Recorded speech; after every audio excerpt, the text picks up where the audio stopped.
can't stand me. I rob a nigga in front of his granny. FN shoot, hell nah, they damn me. And my bitch made a meal on scammy. What? Damn it, I just hit Philly for a cheesesteak. Brick so white that they thought it was a cheesecake. Anyway, I be where the Crips at. Groupie bitch, she be everywhere the Crips at. Nigga where the licks at. We only want big racks. Act tough, just go click clack. Yo, Black Compass Media, salute everybody in the building. Make sure you hit the like, subscribe, tell a friend. Before I do that, man, let me get Cola in here. Cola, what's up with you? Black Compass Media, man. It's your boy Cola. I'm in the building. What it is? Let's get it, Polo. Copy. Yo, let me get my guy Tone. Tone, what's up, man? You know, man, Tone bro in the building, man. Salute to everybody, man. You know me, I'm at Venice Beach, man. Shout out to the event. We got a whole lot to talk about. I hear Polo playing that vibe over there. Yeah, the West Coast niggas danced a long time ago. It's just what's up? West Coast, they just gonna give you the small circles like this. Listen, man. I said this. We gonna get to it, but I said this beforehand. I told everybody, man. He got me. Yep. He's the face, man. I told niggas, Lux, respectfully to Luck, you can't. That's not a match you can win on the West Coast. Whole lot to talk about. Before we get to that, let's run through everything. Cola, how it was landing in LA. Let's run through everything real quick. Okay. We landed LA. Fire. Scenery. Fire. I want to say this though, Tom. LA 80 is the Midwest 60. Oh, nah. Give him the ISO, Polo. Hold on. Talk about this, bro. West Coast 80 degrees is the Midwest 60 degrees. That shit a tricky. I'm just going to say that first. So I got off the plane. I'm thinking 80, 81. Damn, let me get in my luggage and get my jacket. It's cold in a motherfucker. So that's what I want to say first. But as far as LA, movie, man. We touched down. My boy Rex picked me up in that Audi thing. Big boy when we ride. You know how we ride. Skirt, big boy. So Rex picked me up. I linked with Polo.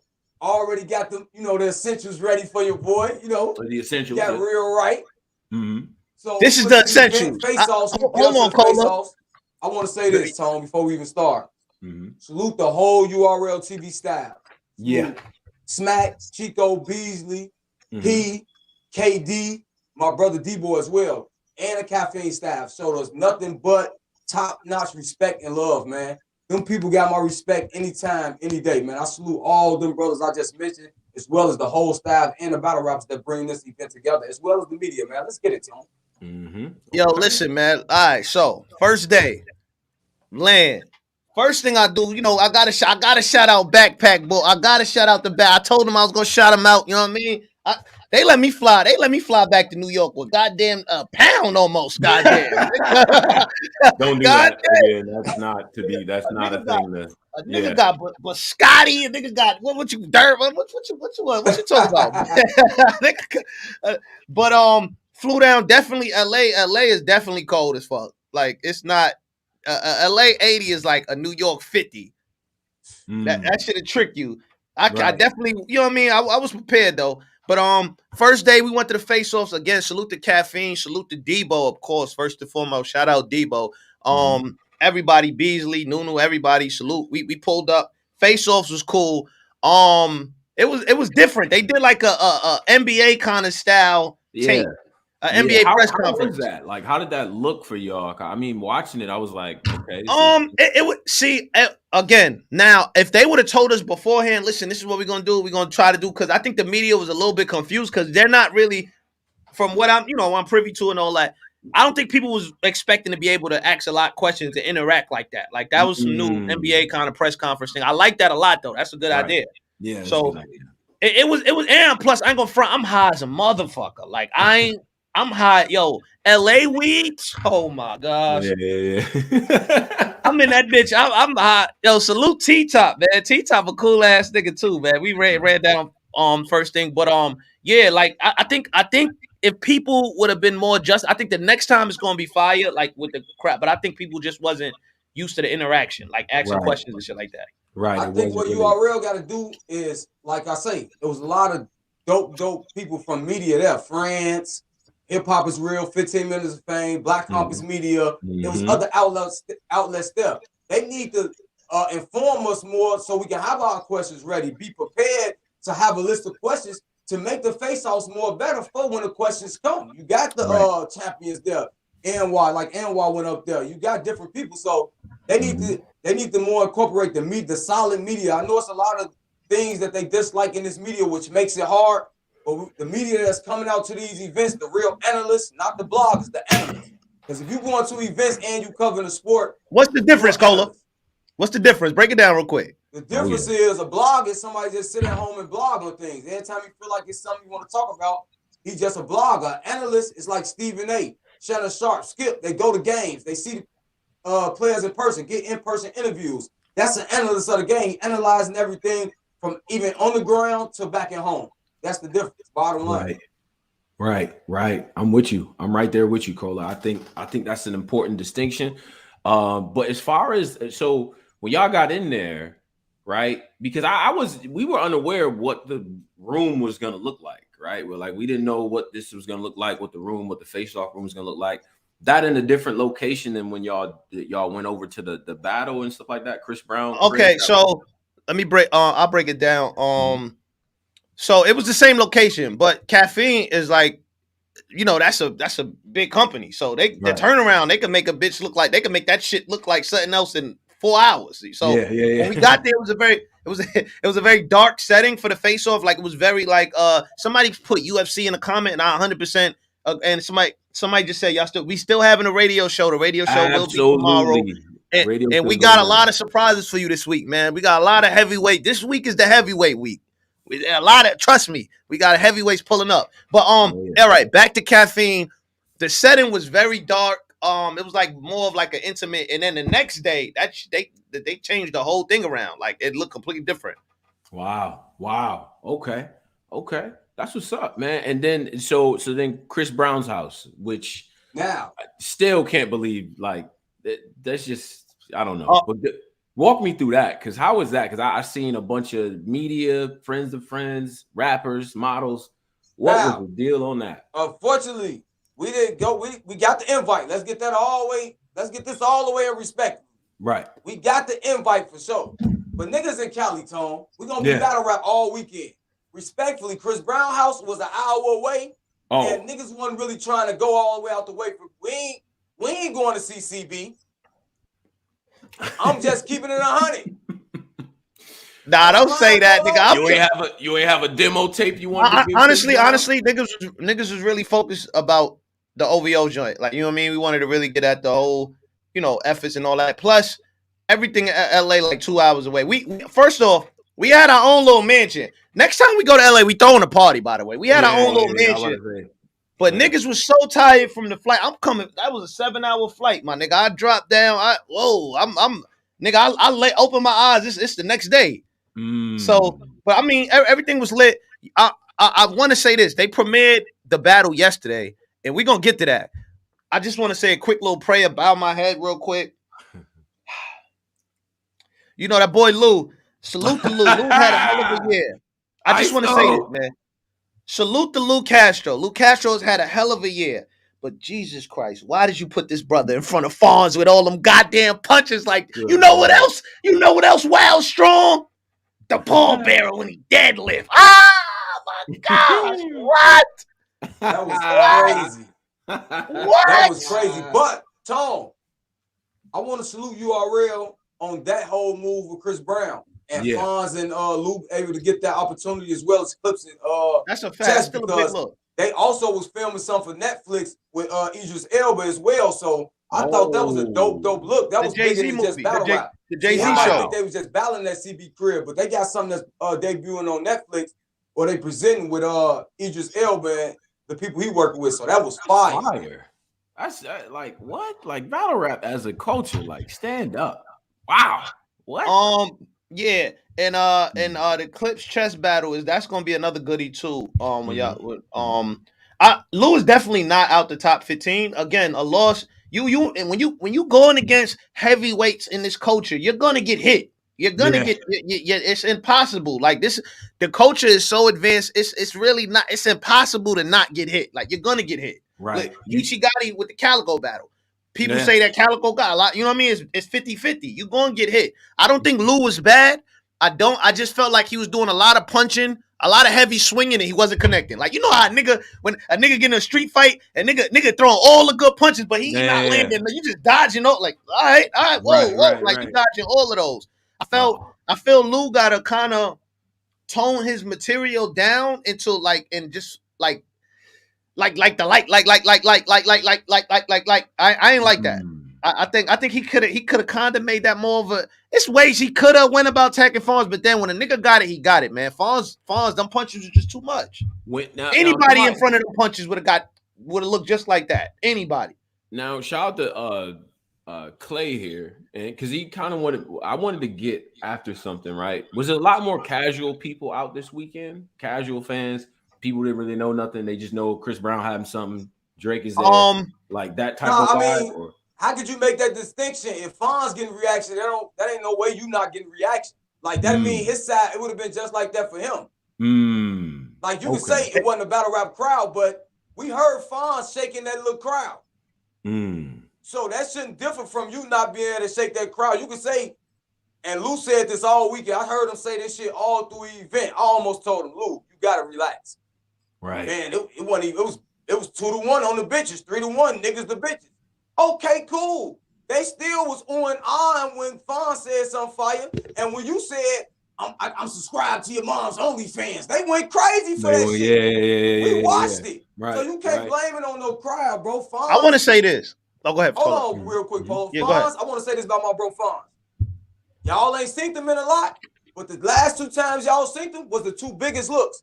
25K and that CB crib kicking Lou ass. Bottom line.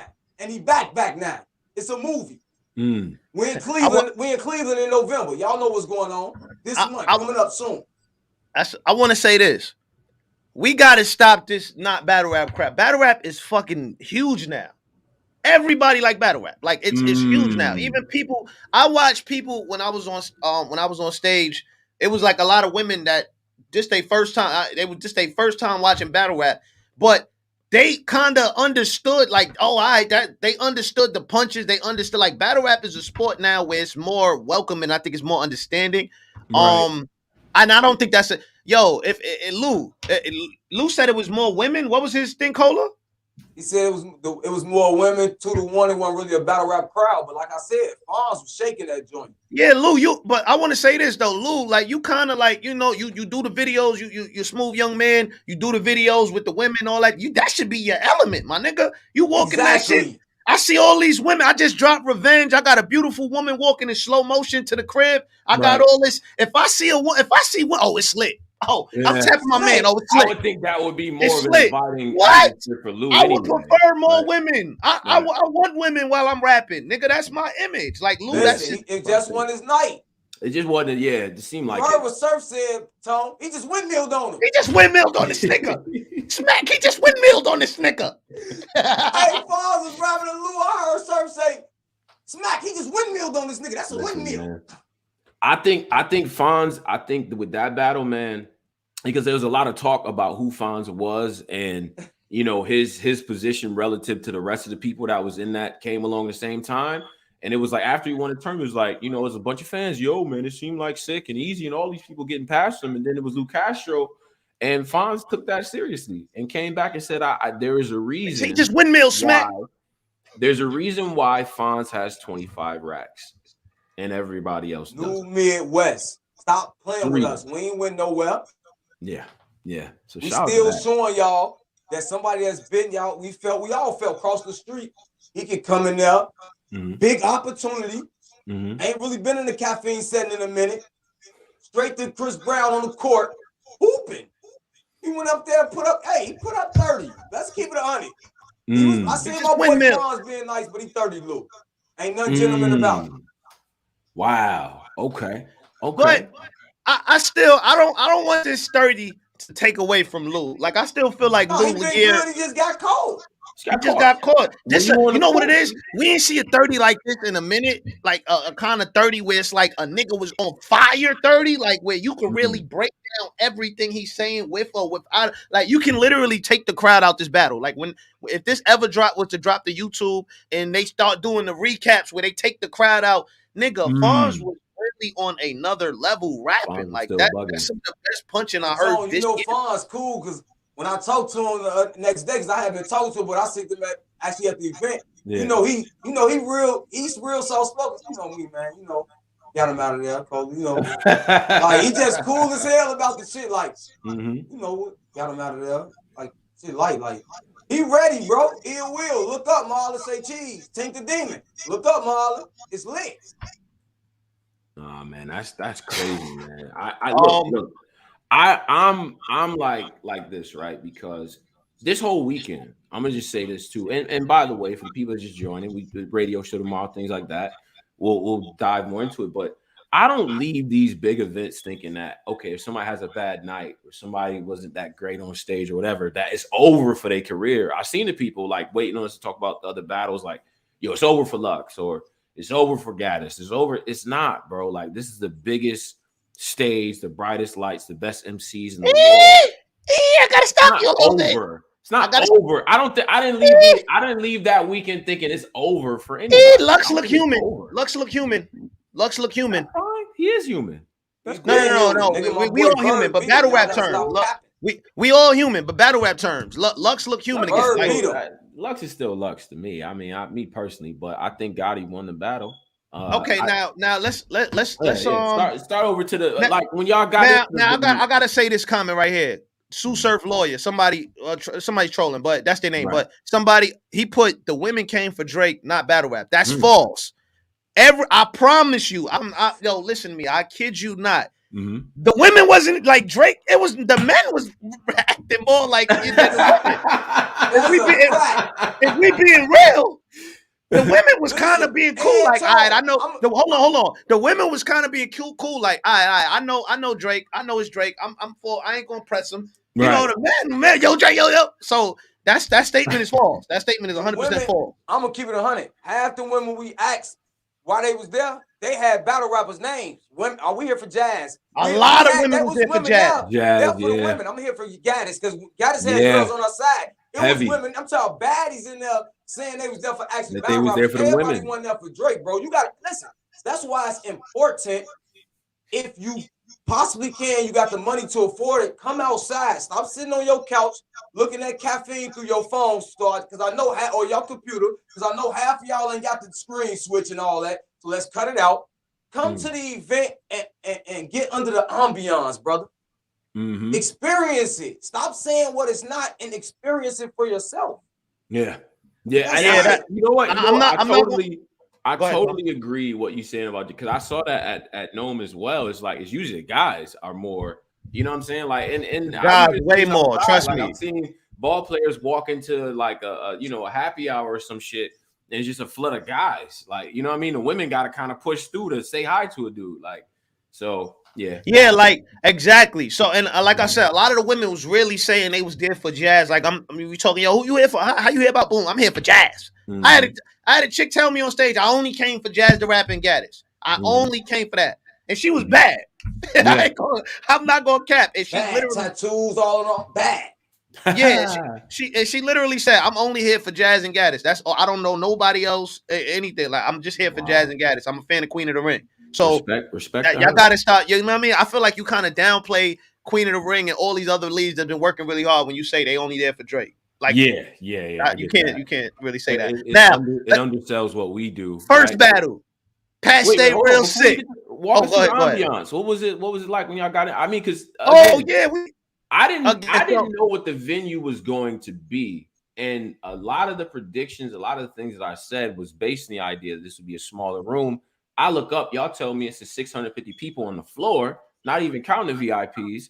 So what's up, man? How was the venue? So when we get there, you know what I mean? We get the matter of fact, I like what Cola bro, break it down. How was the venue? Okay, we get there, you know what I'm saying? Like I say, caffeine, they got us all the way right. They had end up getting us some green wristbands though. Somehow our name went on the list. You know, whatever. Okay, boom. We got in line. We get up to the COVID spot. Salute my brother Debo and salute KD. That lady, man, needs to be mentioned more in this culture and talked about more in this culture. Absolutely. Like a lot of these other women. She came and handled business. She made sure we were straight. She made sure we got these red wristbands that gave you the access for VIP and everything. She made sure we were straight. Salute KD and salute my brother Debo. Worked hard and made sure that Black Compass was in order. Now, I'm going to say this. Know this. Some of your favorite battle rappers was in that crowd because it's 3 wristbands, red, white, and green. If you was green, you was in the crowd. And if you was white, your ass only got access because you was with a battle rapper. Let's be clear here. The reds was for the officials. Bottom line, structure. Yeah. That's for A-Ward, since he said but that's another story. Oh, yeah, that's for A-Ward, because A-Ward said something about we buy stage passes. I don't know where that But at the end of the day, I don't know. So long story short, you know, we chilling outside. You know, everybody else went in. We, you know, VIP, we outside. Aroma good. You feel me? Everybody outside. Iron Solomon, T-Top, Tsu Surf, Twerk. Everybody, you know, all the media got an interview with Uncle Ross. Salute Uncle Rob, man. 15 minutes of fame. Go check that prediction out. But at the same time, now we go in, Tom. When we get in there, we ain't know what it looked like. Because like I said yesterday, the room was a small little room. Right. Wait, Colo, wait. We got what's the lady that we did an interview for? What the hip hop. Pardon me, I'm high right now. Shorty, the short. Oh, Nikki. We got to shout her out too. Shout out to Nikki. That's the soror right there. Shout out to the Reds. You know what I'm saying? Definitely, pardon me. Allhiphop.com. Nikki Duncan Smith. If y'all don't know who she is, look on the channel. We get done interviews with her. She's written about hip hop in the Source and All Hip Hop. Actually had to meet with niggas like we have to talk about what's going on in battle rap because this is as important as what's going on in hip. Really, and left the Source because they didn't want to continue to carry it and brought it over to All Hip Hop. Fire. Love her. She's another unsung hero of this culture. No, we gotta do it. It's a lot of Black powerful women behind the scenes. Oh yeah, behind the scenes that really make it that credit. Don't want no that credit. Don't get a lot of credit, but we gotta really. I definitely made sure we gotta shout out because she grabbed. Yo, we about to start y'all on stage. Came, grabbed me, Cola. We had Rex with us too. Rex is also staff with us, but you know he behind the scenes. Had him with us too. So she came and grabbed us and all that. Got on stage. Man, the shit was a movie. It felt like a movie just entering. Like that shit. It just felt like the aura was different. The crowd. First and foremost, I gotta say this, man. The West Coast crowd is fucking incredible. Like that crowd. Yesterday Saturday was amazing. Like that the crowd was just the energy, just respectful, just funny. You know, it was a very good crowd. Like I really got to say that's just so I already knew off rip the energy. Like, all right, this gonna be one of the ones. Like the crowd is happy, they excited. It's food. When you they had the food truck set up, y'all gotta have next time y'all gotta let me rent a booth, get my food truck out there. Yeah, I'm about to say, let my man get his food truck in there. You know what I mean? We gotta do something like that. But they had food trucks, they had everything. We was chopping it up with one of the BMF production members. He was a big fan of the show. He was telling us, me and Cola, a lot. Best show on TV, by the way, BMF. Yeah, BMF. That's a big show. I ain't gonna front. I was a little happy. Lil Meech, one of those. Lil Meech. That's a fact. He fire. Lil Meech. That's a fact. My man is playing Terry. Fire, both of them. I ain't gonna hold you. But Tom, I want to say this again before we start these battles. Yeah. Again, y'all always like to make these little jokes, but I'm gonna say it right here. Call me what you, hands down, URL is the imprint of battle rap. I know it's a lot of shit going on, but let's stop doing this comparing. And this is the granddaddy of them all, bro. Yeah. It don't get no bigger than this. Pause. Summer Madness 11. Drake card. I thought Summer Madness 11 was the best experience that I done had in battle rap, but it's this Drake card, bro. And I'm gonna tell you why. But I want to salute Smack. Personally came up and hollered at me and Polo. Black Compass, I rock with y'all. Beasley, Don DeMarco. Man. Everybody that was somebody showed us. They slew URL, man. They rolled the carpet out for us. Listen, y'all got my support forever. Bottom line. And I also want to say this, man. Like. In the audience, man, I met a lot of gangsters over the weekend that was fucking with the show, man. I gotta keep it a stack. I met a lot of gangsters. The G's came out. was a lot of gangsters in the building. In a long time, it felt like one of them old URL events, though. It was a lot of gangsters in the building. I'm gonna keep it a buck. Right. I love LA, man. I ain't gonna cap. I love LA. It was a lot of. It was a lot of gangsters, and everybody call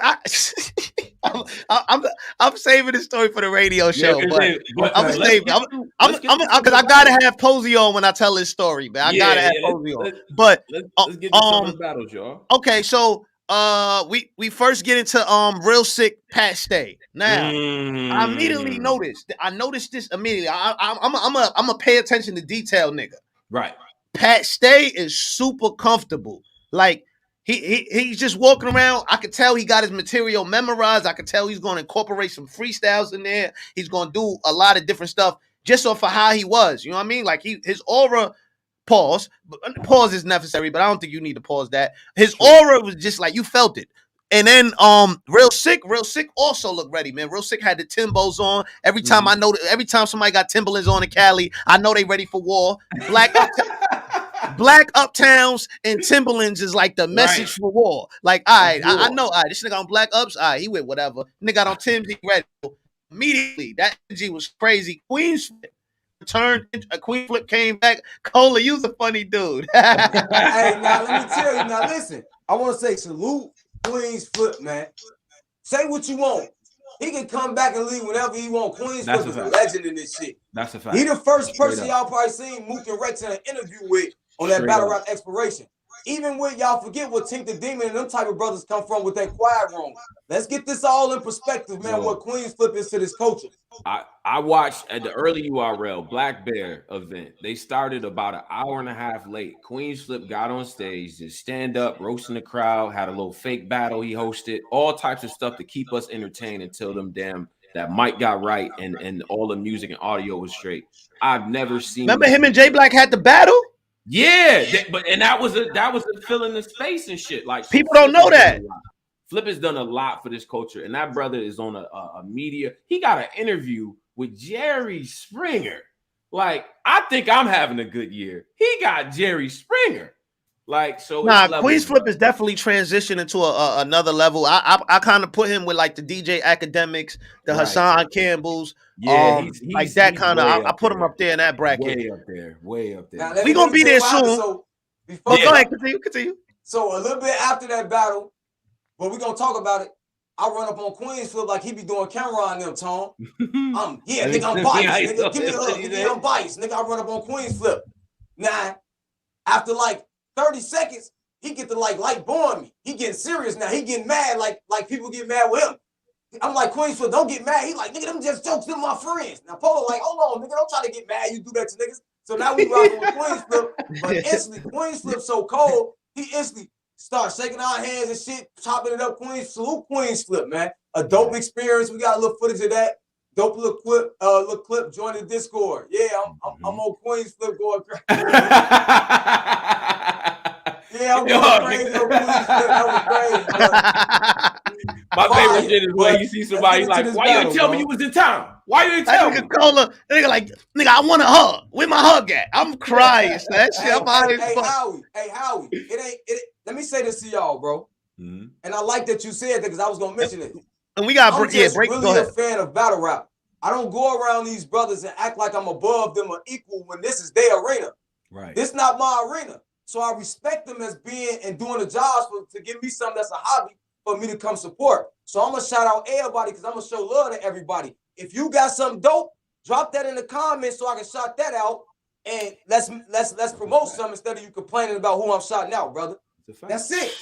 Excellent. And also, y'all gotta remember over here, we kind of a little bit older. Like I know y'all not really. I don't know what y'all like. And when I say older, I'm not even just talking about age. I just mean like mentally, like just in real life, like actually really been through shit, like doing shit outside of the camera. So it's a certain way you got to carry yourself. You know what I mean? You got to give respect. You got to shout people out. That's how you get love. So you know what I mean? Come on that ringer account. Reciprocate.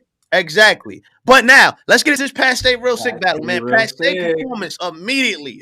His performance, I gotta rate his performance a 9 out of 10 off red. Maybe a 10.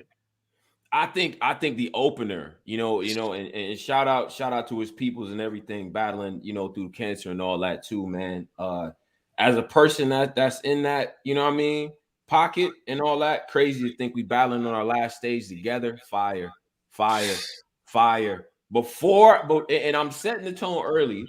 And then before I get into the jokes, put the snake charmer in the clover clutch. Like he won a few battles and he got arrogant. He went Bollywood on us. Like it was a lot, bro. Like the whole thing. Because remember, we got on sick for letting Danny choke for 3 times on Gnome and not saying nothing about it, right? And Pat Stay acted that shit out perfectly. I think that this was, and just like the rest of this card, you can be a better rapper all day, every day. It does not mean that you're a better battler. You know what I'm saying? Having better lyrics than somebody does not guarantee a victory. It can help it. It can push you toward that, but that's not it. And it was a lot of battles this weekend that happened where I felt like the person that lost is actually a better rapper, right? Better lyricist, got better stuff on the pen. But this is battle rap. It's not battle text. All right? So that's why for me, that was the difference, man. Watching that first round, I said to myself, man, I hope Sick got some performance elements in here because there's a lot of shit that Pat Stay's doing on the stage, incorporating the humor, the rhymes. He can rap just as well, but he's doing other shit on there that I felt like was dope. The Game Genie line, crazy, man. Like I heard a lot of patented style. I need a copyright. We ended it with that. Fire, bro. Like, you know what I'm saying? I was just impressed by how he came out and really gave you that commanding veteran like stance. And you look at what Danny was supposed to do. I look at the other opponent and you see Real Sick like, oh, yeah. Tone, he did what Danny Myers was supposed to do. I felt like Danny Myers was supposed to set that type of precedent. Like, nigga, I'm the veteran. You're in my house. This how you move. You got to stand on this how you stand on the speaker. This how you move yo. Pat Stay was just doing he was doing the little things that projected his material. Like he was moving around, jumping side to side, standing on speakers, interacting with the crowd, welcoming the crowd in. Like those are all veteran techniques that people don't do no more. All of that. And then so you get through the first round. I say to myself, well, damn, Sick, you got an uphill climb. Now Sick was cool in the first round. I like what he had to say. Making fun of Smack for pronouncing everyone's name and fucking location wrong, right? Like that's funny. Smack said you from Nosha Shosha, like funny out the gate. I felt like the easy line. Mook went from saying easy to ducking him fire. You know what I mean? Pat on the floor like Velma looking for the glasses, like that was crazy. Fire. You know what I'm saying? That was crazy. Yeah, that was crazy. Police, Ice pick you. Like he had lines and he had rhymes for days. I feel like in them intangibles of performance, ability to project, to be topical. 1 minute Pat's funny, next minute he's serious, another minute he's breaking you down. I think that Real Sick is still young in his career, so he's still developing a strategy, you understand, and being able to seamlessly get out in and out of those pockets. I thought Sick was formidable. That first round, I get it, Pat going away. That's a fact. Yeah, that first round, man, I'm literally right there. That first round was just intense. Like that was a crazy opening battle. That first round, I definitely gave it to Pat the first round. I get the first round to Pat for sure. Yeah. The second, Real Sick kind of he turned the fuck up. I like what Real Sick was doing in the second. I ain't gonna hold you. Turned up, man. He's like when he did the race, always mad tricky. And I'll break this down more, of course, but I feel like the way Sick was talking about him being your white guy in a black space, you use that. It's a clear benefit to you in most people's eyes, but then you come on stage acting like you guys have it harder for what? You know what I'm saying? Like I don't walk into a room and ask why doesn't everybody have on a turban? That was fire. That was a dope angle, well executed. I like that shit a lot. They call them the white goods because that shit come from over the border, like you know what I mean? Like when we get into the drug angle, so. I felt like this was another level for Real Sick. He's starting to really explore his ability to be a battler that can angle, that can really come with solid angles. You know what I'm saying? So I like him in that second round a lot, bro. But Pat with the K-Shine story, how you my God. Something about like something about like the Nick Cannon. The Nick Cannon's more worried to wear a turban than you. Like You know what I'm saying? Like leaking every angle, like when Sick is twisted. You know what I'm saying? Like fire. Like you got drunk and did that. Y'all not even supposed to drink. It was well done, bro. Well done. I think I'm edging Sick that round, but I like Pat in that round too. Talking about the dagger. You talking about that small dagger that y'all got? Broke that down. You know what I'm saying? Like I feel like Pat was a great battle for Sick because a lot of the qualities that Pat brings to the stage, if Sick adopts those, it's over. It's gonna be hard to fuck with Sick once he gets that performance down. It's gonna be very, very difficult to rock with him. What y'all think going into the third? Okay, so the second round, again, I think Real Sick kind of picked up. I think he got comfortable because this is different from Civil War. This crowd was different. Civil War, respectfully, this crowd was a lot bigger crowd. It was a lot of people in the building. So I think he had to get kind of, you know what I mean, get adjusted to that. Being on the West Coast, and I felt like the second round he turned up a lot. Yeah.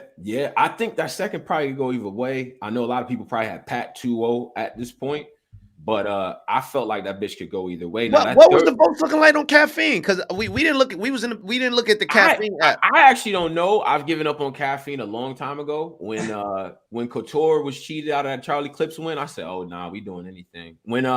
When Tay Rock supposedly beat Mook 2-1, I was really done after that. So I don't even pay attention to them unless the you don't pay attention to the votes. Unless the margin is crazy, like it's 7,000 for one person and 100 for the other person. I don't. Yeah, I ain't gonna cap. I don't look at the votes either. Yeah, like I don't even go by the votes. I might maybe go by it, like what you just said. It gotta be some, like if it's a super close battle, I'm gonna really look just to see what the crowd's saying. Damn, they saying Pat had 60%. Yeah, see, this is not a front door battle. I think I got Pat winning, but I'm not sold on the idea that anybody won this shit going away. Third round, we get to Pat again, man. Pat again is very, very good at zooming in on these angles. Now it takes a little bit of research or at least being around Indian people. Like the jewelry worn by your women in your religion, get it into your head. Okay, now let's get you see what I'm trying to say? Like let's talk about it. I owe Pat their apology. I ain't gonna front. I owe him an apology. Y'all price is half as us, and y'all will battle twice a month.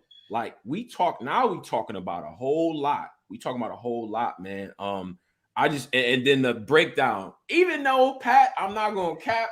When Sick threw that little jailhouse flow, that's what I call it. The jailhouse beating on your chest flow. That shit hits to me every time.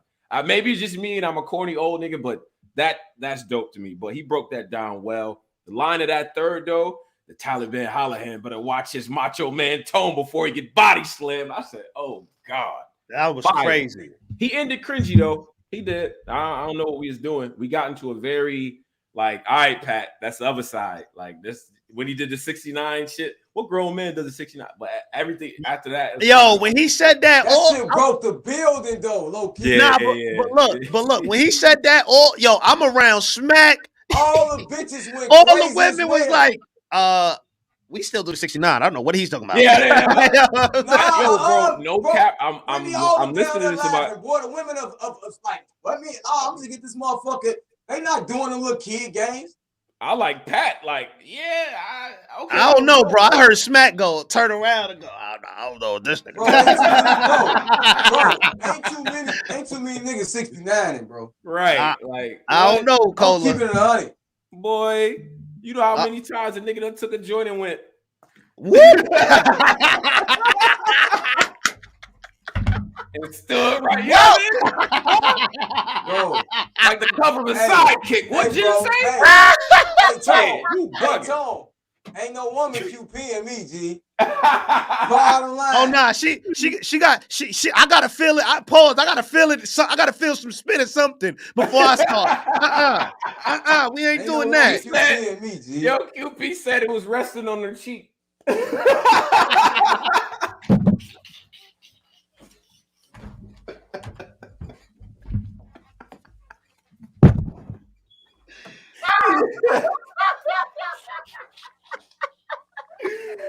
Oh, I know you was punching the air, QP. Oh, yes, you was. Oh, we gonna get to that because you look bad. What?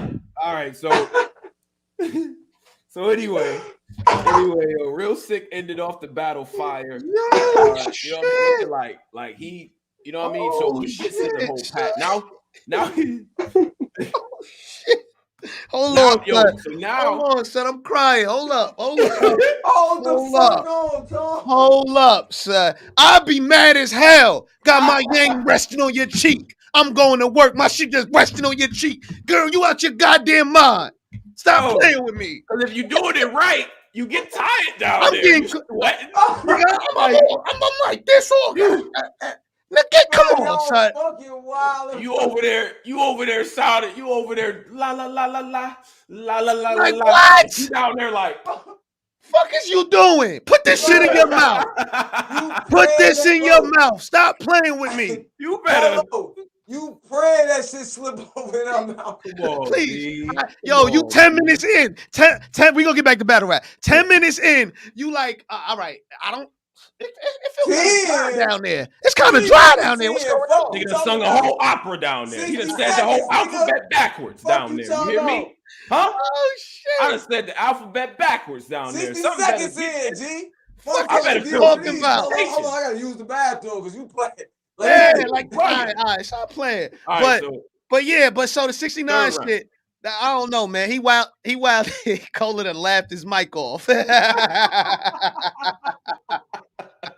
Hey, Cola, get it together, bro. Yo, so the I don't know, man. I kind of gave Pat Stay the third. Gave Pat Stay the third. I might have. I ain't gonna. I go back and forth. Yeah, it was close. It was close, bro. The Pat Stay again breaking down the beatbox and really broke apart his style. The prep line, you know what I'm saying. You prep. You got 6 people looking at your rhymes and all that. Dope, man. Sick with that. The Dave Chappelle line. The Dave Chappelle going out the trans community. I'm joking on the man you used to be. Fire. The 666 shit was I'm the devil. Don't send sick shit sick way. But it sound like 666. Fire. Nobody's writing like that, by the way. Bro. Nobody writes like that. Nobody. Listen to me. That broke the building. That was a haymaker. Yo. That was a fucking haymaker. That was a haymaker. How did you edge your third? Third round, I probably get it sick, but I'm torn with that too. I didn't like the way Pat ended. I ain't gonna cap. I didn't like the way Pat ended. So I'm just like, yeah, I go back. I told him because he asked me after who I had, and I was just like, I'm gonna be honest with you. This is a battle I'm gonna go back and forth on. Like I might have this nigga one day and you one day. Like this is one of those to me. Like this is a really good battle. It's a fact. It's a fact, bro. This is a really fucking good battle. Like, and I would like to say this. I think everybody they got to tweet URL and say sorry for killing this card because we got a lot of good battles out this card. We got great battles out this card. A lot of goodies, bro. A lot of goodies. But yeah, put what y'all had in the chat. Yeah, I want to see what Pat versus Real Sick. You just want to see. You know what I mean? We're gonna get Cola back and things like that. I feel like the that was a good battle to set off the night. You know what I'm saying? What was the intermissions like in the crowd between the battles as far as what? So I'm gonna be honest with you. The intermissions was really good because they had a lot of they had bathroom set up, they had food. The drinks was only available. I don't want to be that guy, but the drinks was only available. The drinks was only available to the VIPs and shit. But oh man, I don't want to be that guy. But the intermissions. Don DeMarco, salute to Don DeMarco. He was playing a lot of great music in between. He was interacting with the crowd. They had Queens Flip, and then my nigga, the next battle, Drake. Yeah. I gotta say this, man. Salute to OVO. I definitely hold on. What battle y'all just passed? We just hold finished. On, bro. Don't jump in it. Relax. We just started the real sick and Pat Stay. We finished that. I had Pat Stay 2-1. I wanted to give my mom. I hollered at Pat Stay. Salute Pat Stay 2-1 Pat Stay, man. Okay. I ain't get a prediction. A round. You asked me a round. 2-1 Pat Stay, nigga. Oh.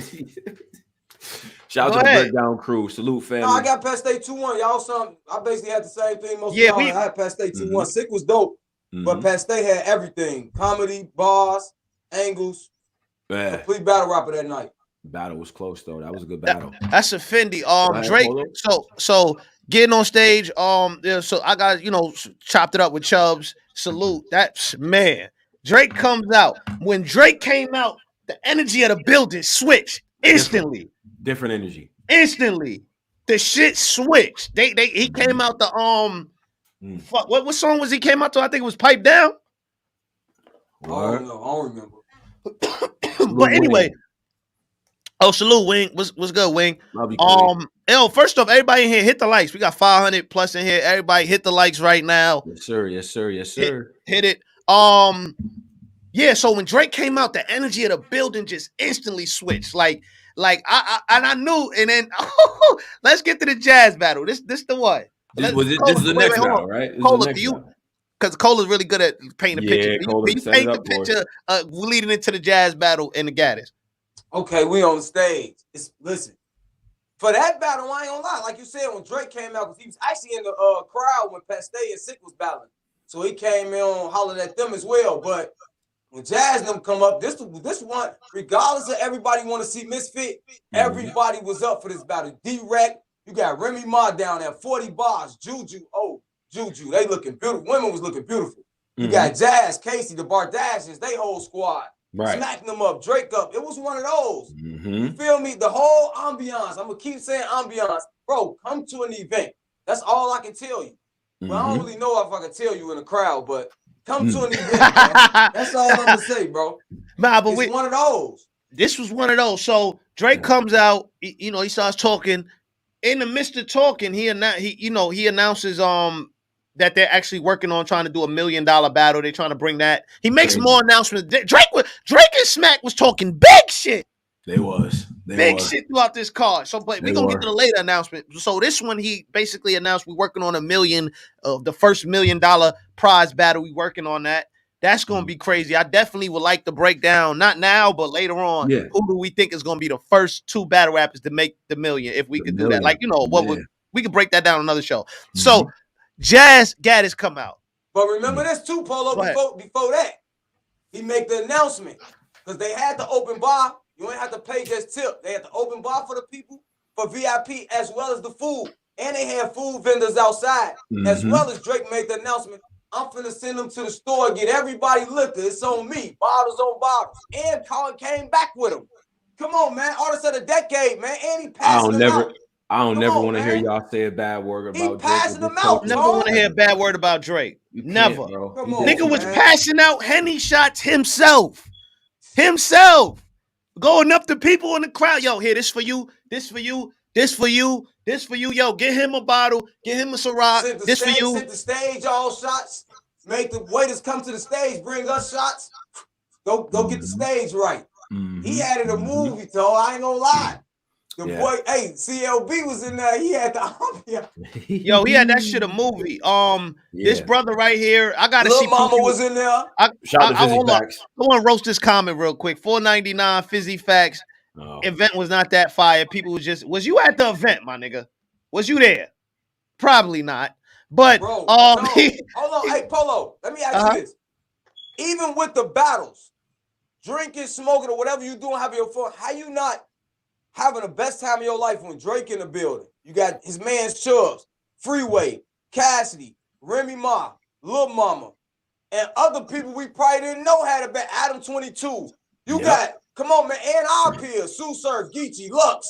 Like, what are we talking about here? It was hip hop. It was a day for hip hop. So I don't know. You know how you got them friends that like say if one of the homies get a nice car, right? We all standing outside. We like, damn, that's a nice car. Damn, he said he's gonna get that. Yo, you know what I'm saying? And we all say, you always got that one friend that's like, you always got that. Oh, that car ain't that nice. That shit ain't that nice. They got a new model that just came out last year with the 3.5 cylinder car, bro. Like that ain't all. Like it's always that. Bro. It's always cat. But I will say, seeing Drake, like just You know what I mean? I ain't really got pounded up with Drake, all that stuff. It was a great vibe, man. It was just a great, that lifted, I could tell instantly, like that lifted like the battlers even more. Like that was a perfect intro for Jazz and Gaddis, man. Cause we gonna get through it, Tone.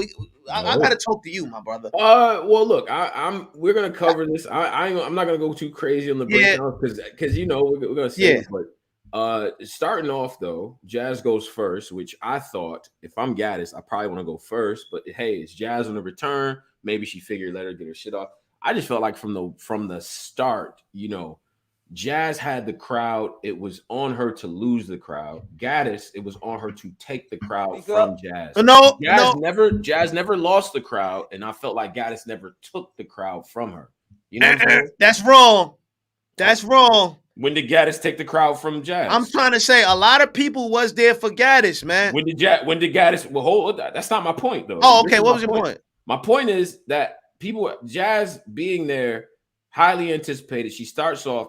Again, she's on the comeback. It's up to her to do something to make the crowd go up against her. You know what I'm saying? So they're gonna let her rock. She didn't do anything. Not gonna roll this. And Gaddis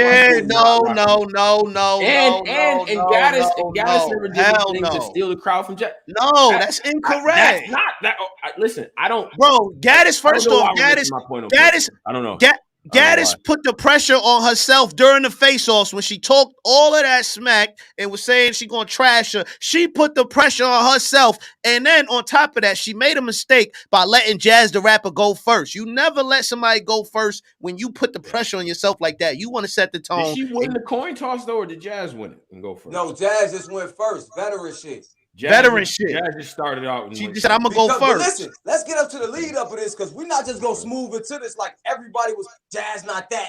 Jazz not this. Let's not jump. Everybody jump in the boat this now. nigga, Cola. Let's slow these people down because everybody was talking. She need to battle. She need to do this. She need to do that. Now we here, so we ain't gonna act like she just had the crowd because the coaches just act like they hated her. Let's get it 100. Why she always on stage? She ain't balanced. Let's get it all correct. Someone go to the predictions here. I'm pretty sure when this was booked and up until majority of people had Jazz winning this going into it. I thought I was. No, they didn't. Wait a minute. Are we doing this thing, guys? The people with a brain had Jazz winning. Are we acting like the world had Gaddis winning the battle? Did you pick Gaddis? I did, but I was one of the top. Hold on.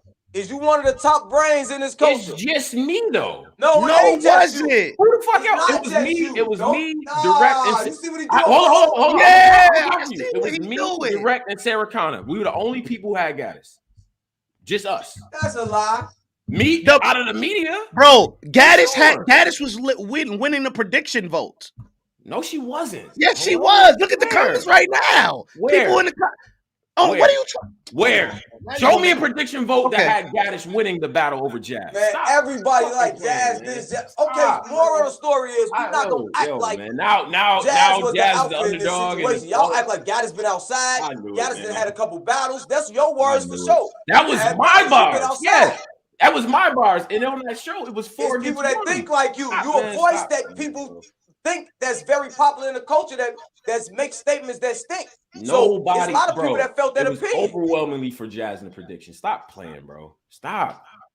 So why you pick Gaddis then? Why you pick Gaddis? Well, for two reasons. One of which I already said. Nigga, I thought this was gonna be a volume type room. Small room, big room. You copping out. Two. Why you pick Gaddis?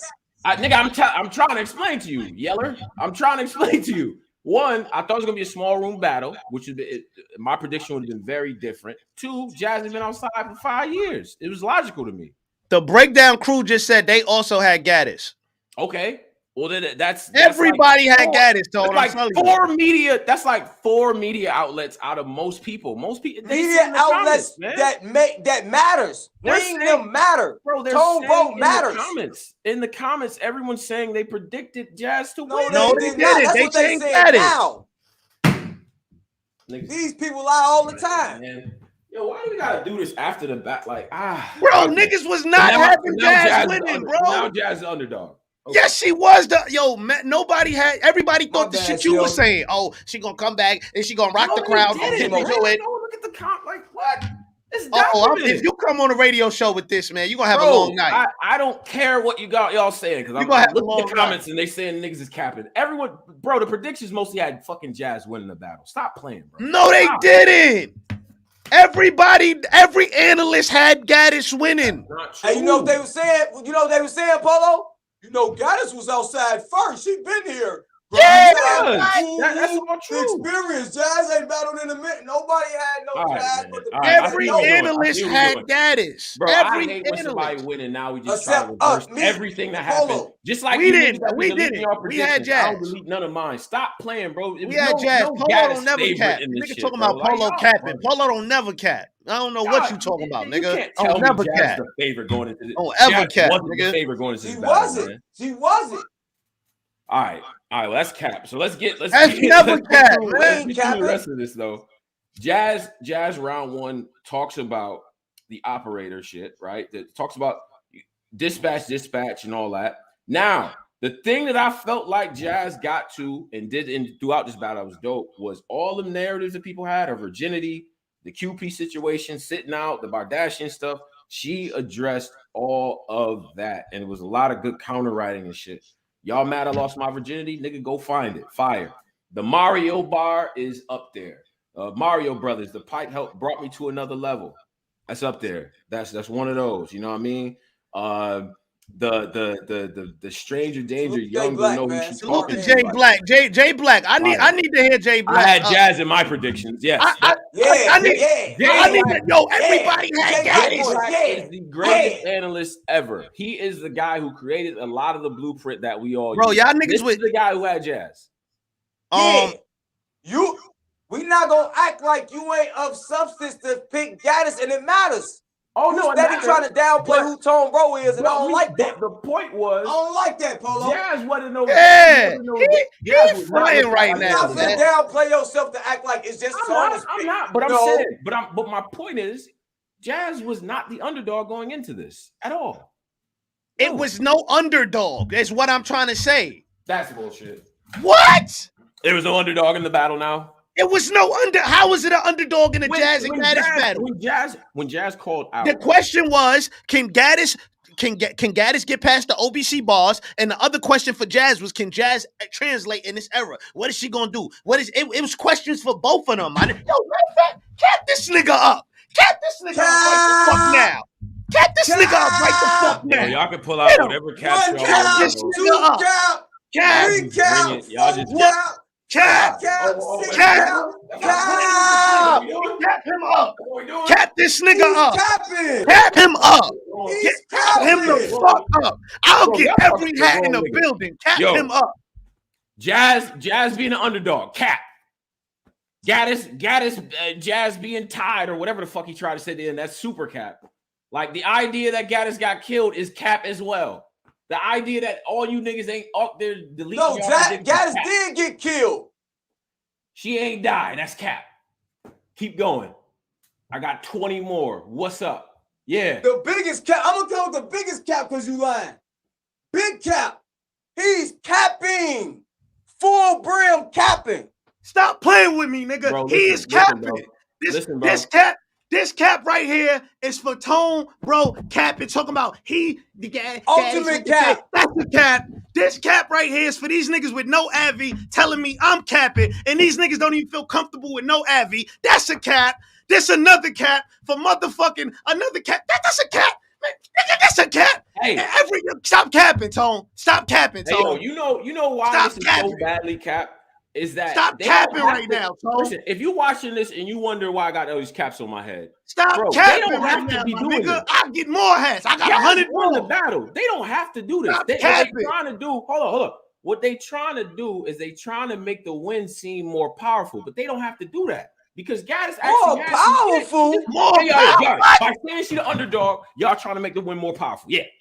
That's what I think. Facts. We try. Y'all don't have to do that. I don't know why y'all. Is Gaddis not a legend?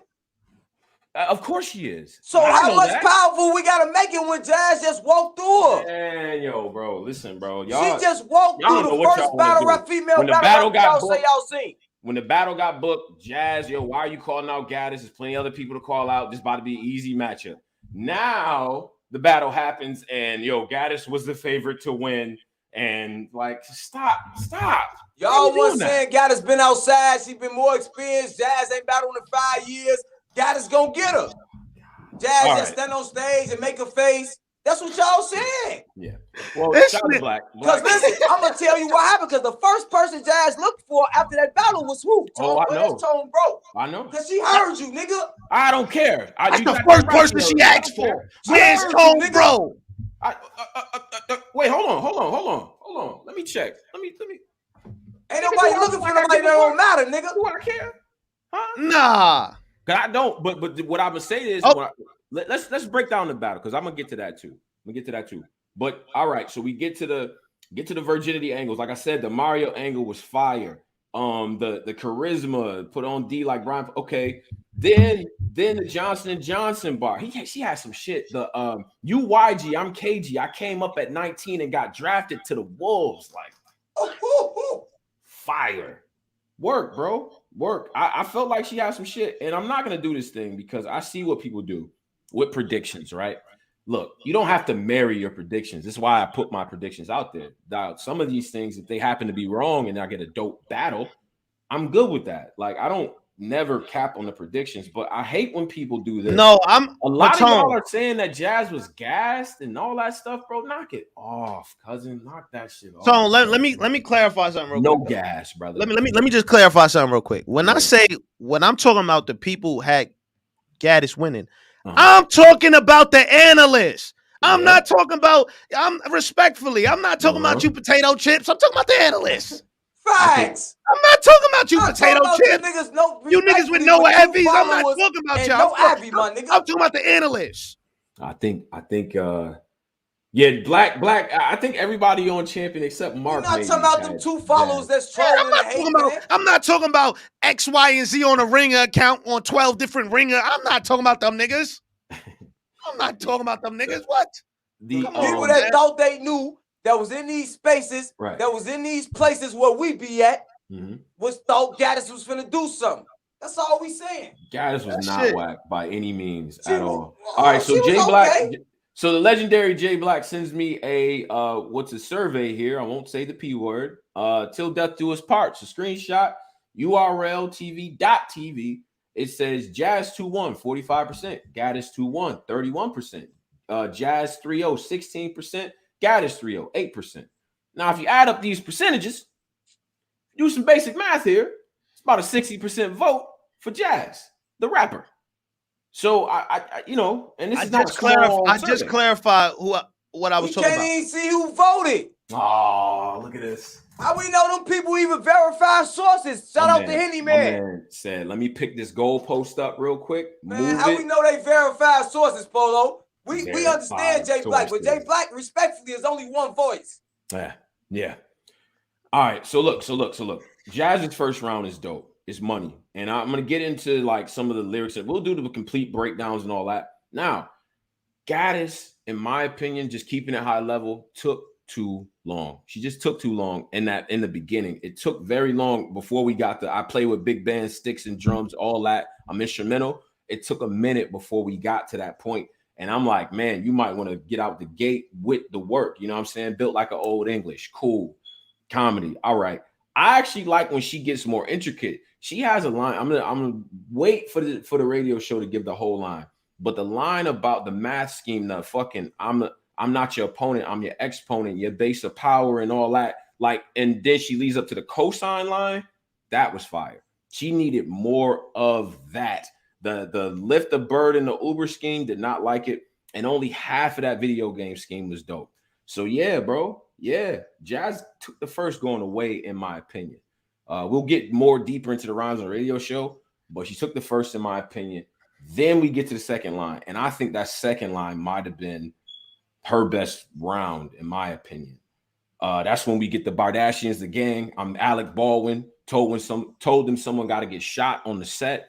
Fire. Mm-hmm. That was fire. She was cold. Yeah, I ain't gonna lie. I thought Gaddis' energy, her first round, wasn't really that high. I felt like she kind of made a mistake. Listen, for anybody listening, With those kind of crowds, you want to, like, in certain situations, depending on how much shit you talk or whatever, you want to go first to set the tone. When Jazz went first, Jazz kind of set the tone for battle. Like, she set the tone for the battle. She absolutely did, and I think it would have been to Gaddis's benefit to go first because her stuff was more intricate. But I get it, yo. When you know the best thing is, and I like callbacks to other rhymes. Right now, this is a woman who sat out from battle rap for 4 years or for a long time, and they still know the slogans when it's time to. Then you get the what scuffs my Timbs. Like we get back to that. You know what I'm saying? I thought that was a masterful breakdown of Gaddis's style, stylistically breaking her down. And that's actually more of what I expected from Gaddis. Stylistically, this is how you rhyme. Look at these people. They're miserable over here. Crowd goes crazy. I thought that was masterful. And I ain't gonna front. The one thing about Jazz, man, Jazz is really from Brooklyn. When she get into I walk up to Dave and bust in the fucking jaw. The way she said it, straight up. Yeah, that was crazy. Jazz delivery was on point. Yeah. Her lyrics, what happened, Cola? Yeah. They just don't want to say it, bro. When we get to the QP, he don't want to say it. She walked, bro. He don't want to say it. Listen, you gotta understand. She didn't. When you get one of these battle rappers, bro. Wait. What you just say? A body bag though. I'm not calling it a body. Not to me. It wasn't a body. No. It would have been a body if Gaddis didn't have nothing. I think Gaddis had shit. She just didn't have enough of it. It's not enough. Not enough. I think this. They did not boo Jazz in the building when she said "fuck Geechi," bro. You lying? Yeah, you lying, bro. Like, she really capping. It kind of seemed like when she said that, it was a mixed reaction. Like from what I was hearing, I don't know about the in the building, but when she said the F Geechi and all that, I thought it was dope. But was the crowd really booing? No. Everybody, and respectfully, I'm gonna be honest with you. Everybody in the building said 30. That when Jazz said she up here getting, when Gaddis said something about, I think she said something. Oh, she's supposed to 30 me? Yes, yeah, she's supposed, and everybody, yes, she is. You gotta scrap lines like that, especially if people kind of feel like you ain't hear them screaming 3-0 before Gaddis rap. You gotta see. See stuff like that ruins it to me. Like you screaming that shit before like wait till she finishes and then do that. It kind of like I don't know. I get it. I get it why they did it, but I don't be jacking shit like that. When we get to the QP story, we get to the QP story at the end. He said it wasn't a 30 and they was chanting 30. It wasn't. They chanted 30 before she rapped her third. That's dick riding to me, but whatever. When it happens every time else, you guys, how does she chant 30? They haven't even went yet. Y'all, it'll change again. I don't my bad. My bad. Drake called it a curry. All right. Drake called it a curry. What? Drake invented a new term for the battle. Drake was drunk and was doing this to Oh my God, this nigga related Drake to called it a Gaddis. curry. He's related to Gaddis. It gotta be. Yo, bro. It gotta be. If a nigga chanting 3-0 before I rap my third, I'm gonna think you're a dick rider. I'm sorry. Like Drake called it a curry. That's fine. Drake can say what he want. I don't care. Shout out to Drake. Now, the end of that round, and was it the highlight of the QP story? She gets to the QP story and all that. His room, and I'm in his room asking him what he finna do after this. I thought that was a moment. Badly. So yeah. So then the fucking second round, Gaddis' second round was cool until she got to the 911 operator line. It's not good. That shit wasn't good. And then Jazz counter wrote that. And I said to myself, before even this shit happened, right? Before when the 911 angle was exposed, I said that's not actually an easy job, bro. Like people literally die when she's calling them. You know what I mean? So I thought she did that shit well too. I don't call it a 30 at all. You're right. We call it a curry, my nigga. Absolutely not. That third round is not. It's a curry. Again, I get the chanting 3-0, but again, it's dick riding. 2, Gaddis' third was probably her strongest round. It was her strongest round is in the third. I don't know about that. Like if so and so would have quit, that to me was the highlight of that round. if he would have quit after this loss, then this would have happened. If he would have quit after this loss, this would have happened. So you trying to get Gaddis around? That's what it sounds like. No, I'm not. That's what it's. I'm trying to go through the battle. I'm trying to go through the battle, but you know, so like I said, that to me was the highlight. Yo, if so, you got on me when I lost and I didn't quit. But if this person wouldn't have quit, we wouldn't have got that. If this person, she did her own little what if game. I thought that shit was dope. That was dope. So I gotta give credit to Jazz, man. Absolutely. And again, Gaddis's third was fire. Gaddis's fucking third was fire. She names all the different girl groups niggas could have been. She names all the that to me was the illest shit she probably said in that round. You know what I'm saying? We'll get to that other shit. And then the Jersey flip. Yo, y'all. Right, we just doing that. All right, it's cool. I'll shut up about it. Jazz 3-0. There's nothing else to talk about. No. Yo, he right, said it. 199. I ain't gonna front. I'm sorry. Yo, I'm just shocked. Yo, you the first person I'm hearing saying this, so it's like shocking. Like it's a new. You guys got anything to say about the battle, or we just? No, I mean, respectfully, big fan of Gaddis for standing there, not choking, not giving up. Respectfully, big fan of her. We spoke. Oh, they was high and not listening. Respectfully, Chicago, Indiana, salute. But Jazz was walking in there, bro. It ain't even. Yeah. She did well. She came out and did what she do. When everybody, she's on the stage, more than half of these women got battles. Just in time.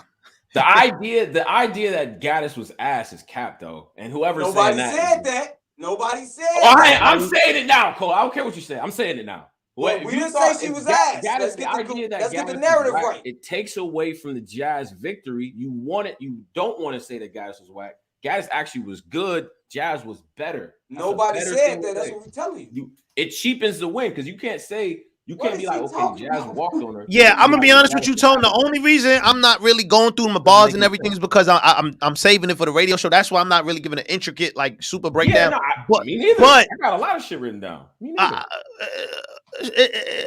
Okay. Me neither. All right. So anyway. But I will say this. Do we have a Driz sighting, by the way? He coming right back.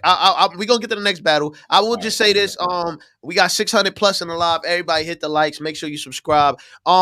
I will say, I gave Jazz a battle.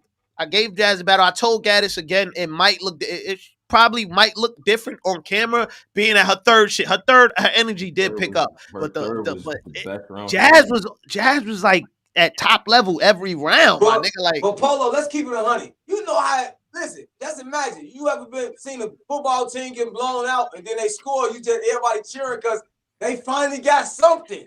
But bro, it was nothing from first to end. I'm just keeping it 100. Bro. Like, stop, bro. So Gaddis didn't have nothing. She didn't say nothing in the first or second round. That's not what you finna do, bro. At the end of the day, Jazz 30. I don't even know why we still here, bro. I don't either. Go ahead, go to the next battle, bro. All right, so the next battle, I'm trying to remember because I ain't gonna lie, like I don't really never really remember the orders of battles. I just But the next battle, I believe, what was the next battle, Cola, after Jazz and was it Rock and Twerk after that? I was Rock and Twerk. Battle of the night. Wait, that was like the only thing I got right. Yeah, it was Rock and Twerk. Facts. Man, oh yeah, Rock and Twerk. Boy, oh my gosh, the best battle of the night. For sure. And oh my gosh. There's too many. Dumb niggas was rapping. There's too many. They was I'm gonna be honest. That's one of the first battles I ever seen. That's one of the first battles I ever seen live in person where everybody on the stage was going into the second round. My nigga was like, it's 1-1 going into the second. Like, yo, that shit was crazy. Like that battle. Let's break it down. How you had the round one? I was wondering who was actually going to start the battle too, because I know usually when Rock goes first and he gets to open up the second round, he's crazy and shit. But okay, so Twerk starts out right, and I know we're going to be loaded up from the front, but he didn't even take long to get into his shit. You know what I'm saying? Remember the time, now you gotta rock with you. Like, okay, fire. Michael Jackson flip out the gate, the Pioneer in the trunk, like you hear from a block away, fire. Like all that to me was dope, man. Twerk had the energy, the gorillas. You know what I mean? You worried about the gorillas. You need to go get your silver back, fire. all that shit was dope, man. Twerk was on his A game. Twerk was on his A game. Vintage, talking that talk, man. I thought this was crazy. And then the body bitch angle at Caution was the icing on the cake for sure. It's Driz. Driz is either on a cloud or laying down. One of the What the fuck is Driz doing? Driz go live ahead. from a cloud. What is Drizzy doing, my nigga? Driz, you on a mountain, bro? What you hiking? My nigga, did you just try to cam up in a sauna? Yeah. Bro, Twerk said, can't just go out with a 9. I got standard issues. Fine. Oh my gosh. But yeah, but the all of that, man, the body bitch flip and all of that, I thought was dope. Rock first round. What did y'all think about Rock's first round? Kind of thought it was light, but I thought Rock first round was crazy. I gave Twerk the first, but god damn. Yeah. That was one of them rounds. Yo, that round, god damn, that battle was fucking crazy, son. That battle was crazy. Oh, and Remy, he intro Remy Ma. I think she brought out the battle. Remy Ma and Juju, they introed them for that. Very, very two very good looking black queens, well lotioned. You know, we appreciate that. Yo, Drizzy, where you at, nigga? Hey, Tom, Like on a run. I don't got all day. Hey, all right, first of all, Tom, Driz, you're not about to berate me from the pool. Where are you? Like, what is this? What? Like, I'm out of town, man. Hey, listen, Tom. Yeah, right. The fact that you up here, I don't know. I don't know if Gaddis paid you off. Did Gaddis pay you off? Oh boy, here we go. I'm gonna buy some corn for this because this is corny. The next thing you're about to say. What? You're not to tell me that Gaddis would have nothing. And then bro, what are you doing? Gaddis was crazy. Wait, what you say, Drizzy? She had a decent first. Gaddis had a decent first. She got killed, Tom. What are you doing? Like, you killing your credibility, fam. Yeah, I'm killing my credibility, nigga. Your Wi-Fi. You look bad. You look bad. Yeah, your phone looks crazy. I don't know where this half-painted wall that we're staring at, nigga. Keep going. Yeah, your credibility shot, fam. Hey, it's no Wi-Fi at the plug house, is it? Yeah, nigga. That nigga in the sauna, boy. That nigga in the pool. That nigga Drizzy waiting room. Look at that number 3. That's his number, y'all. Squid Game waiting room. That nigga Drizzy got his feet dangling in the water right now. Bro, you don't hit his back when you off that razor phone. I do. I knew it. I do. Got a 1.5G Wi-Fi phone. 1.5G. Yo, this Wi-Fi. Yo, Gaddis paid Tone. Gaddis paid Tone off, man. Tone, you gotta stop doing that shit. You look bad, bro. Love you though. Love you back, nigga. Tell the plug I said hi. My nigga Driz. Oh, that shit funny stuff. But yeah, the twerk battle. The first round I gave the twerk.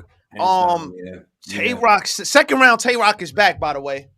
Second round, Tay-Rock is back. Oh wait, the first round that you, my brother, I can't watch you die, so I had to turn my head. Fire. He turned his head on him too. That was fire. That was a 1. But then second round, Twerk was still in his bag, man. Twerk was still in his bag. Found him face down the hole like a massage table. What? Y'all ain't never got it. Bro, listen. For all y'all who don't like, oh, that was just okay. Have you ever been on Tone, they missed the whole unique scheme from Power in the first on the intro. They did. Like niggas slept because they didn't even know what he was like, bro. Like, we get the I'm strapped in. Like Mook, you gonna have a how about that party arty rematch? Yeah. He did a lot, man. He did a lot. Put your kid on the front page. Give her Mad magazines. What? Nah. Ooh. Yeah. And then the Siéntate. That was the one. Yo, my nigga. Bro, when he said that, right? Let me break that right down, right? I turned around because Colo was with Don DeMarco for like the first 3 battles. They were chopping it up. He was I missed Don DeMarco, by the way. Hold on. So look. Hold on, let me get to this real quick. He said the Siéntate line. Nigga, I turn around. I go, Don DeMarco, hit a Don DeMarco on him. They need that right now. Baby, that's what happened. Oh, my baby, that's what happened. Put that on everything I love. Oh, that's what happened, nigga. On my mother, nigga. You was directing Don DeMarco? I literally, on my mother, nigga. If I'm lying, God strike me down right now, nigga. When he said the Siéntate. I turned around, nigga. I go, that shit was crazy. oh, no, I go, Don DeMarco. That need a Don DeMarco. that nigga said Don DeMarco. I put that on everything I love, nigga. That nigga fire, said, nigga. That shit was fire. I'm like, nigga, that needed what? Hit the Don DeMarco, nigga. Like, come on, man. You guys, that needed that. Now, even though Rock turned in like an 8-minute round in round 2, but I'll be damned if it was not all fire, man. Oh my God. This Drake ain't nothing to Josh with. What? And with the Nickelodeon, the Soul Wanda, the Cosmos on some Fairly Odd shit. You so strapped in, how you crash, dummy. This hammer ain't my shit. The text in the name in a different name, like a side bit, like what? It's just nah. Rock is that the round where that ain't the round where he said bullet hit Drizzy head and remind you of the Sprite commercial? Yeah, the opening shit like the Sprite commercial. Yeah. Oh my God, that shit was crazy, bruh. I caught Twerk in the room, disappointed dad. Like it was a lot of things that Rock was doing that second round. Rock, that second round was one of those, but then I felt like Twerk closed it out. Twerk was able to close that one out. That was Twerk, perfect. Twerk with the state scheme. Wow, that state scheme was money, man. It was money because I didn't even know he was doing a state scheme. That'd be the best thing. You know, a scheme is fire when you don't realize the person is scheming until you like 3 or 4 bars in. You know what I'm saying? Because when he started off the state scheme, he said some shit like, "Bro, that was iffy, bro. That ain't go over Orlando like you went to Disney, bro." I'm like, "Oh, that's fire." But then he keeps going with the states. He keeps going with the states and locations. I'm like, "Oh, nah." Well, once that stanza Rock got in the second, well, he was dropping bomb after bomb after bomb. That back end. Where he got in that little stanza, the one where he ended it with the feathers fly everywhere like a shot of ostrich. Oh my fucking God, bro! Talk to this nigga. On stage, the fucking stage was rumbling. Yeah. That Twerk shit. Stumping up. Now imagine Twerk stumping from the front. He got the stage shaking to the back. No bullshit. No. Tay-Rock in that second. Yeah. That second was one of them seconds because Twerk's second was crazy too. Yeah, bro. I'm not gonna lie. We got a lot of fucking good battles this year. Like this year for battle rap is gonna be one of the years we go back and highlight. Mississippi Cup was definitely crazy. Oh my God, Mississippi Cup. Oh my gosh, son. Twerk had bombs. He's smacking the stage. He up there big as hell stomping. Flagrant. Straight up.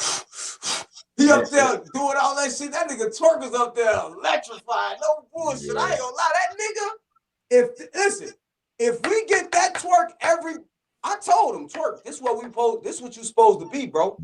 Loso, this battle, Rum Nitties, them type of battles. That's what we want. Going like this shit can't be stopped. This hard. Yeah. I think Twerk got the battle 1 and 3, and you know, and I just felt like that was battle tonight through. Hey, what Rock tell him though in that first round, Tom? What happened? You was able to battle for $100K, and you lost in front of Drake. But if you come with 3 rounds today, that mean I mean more than that $100K.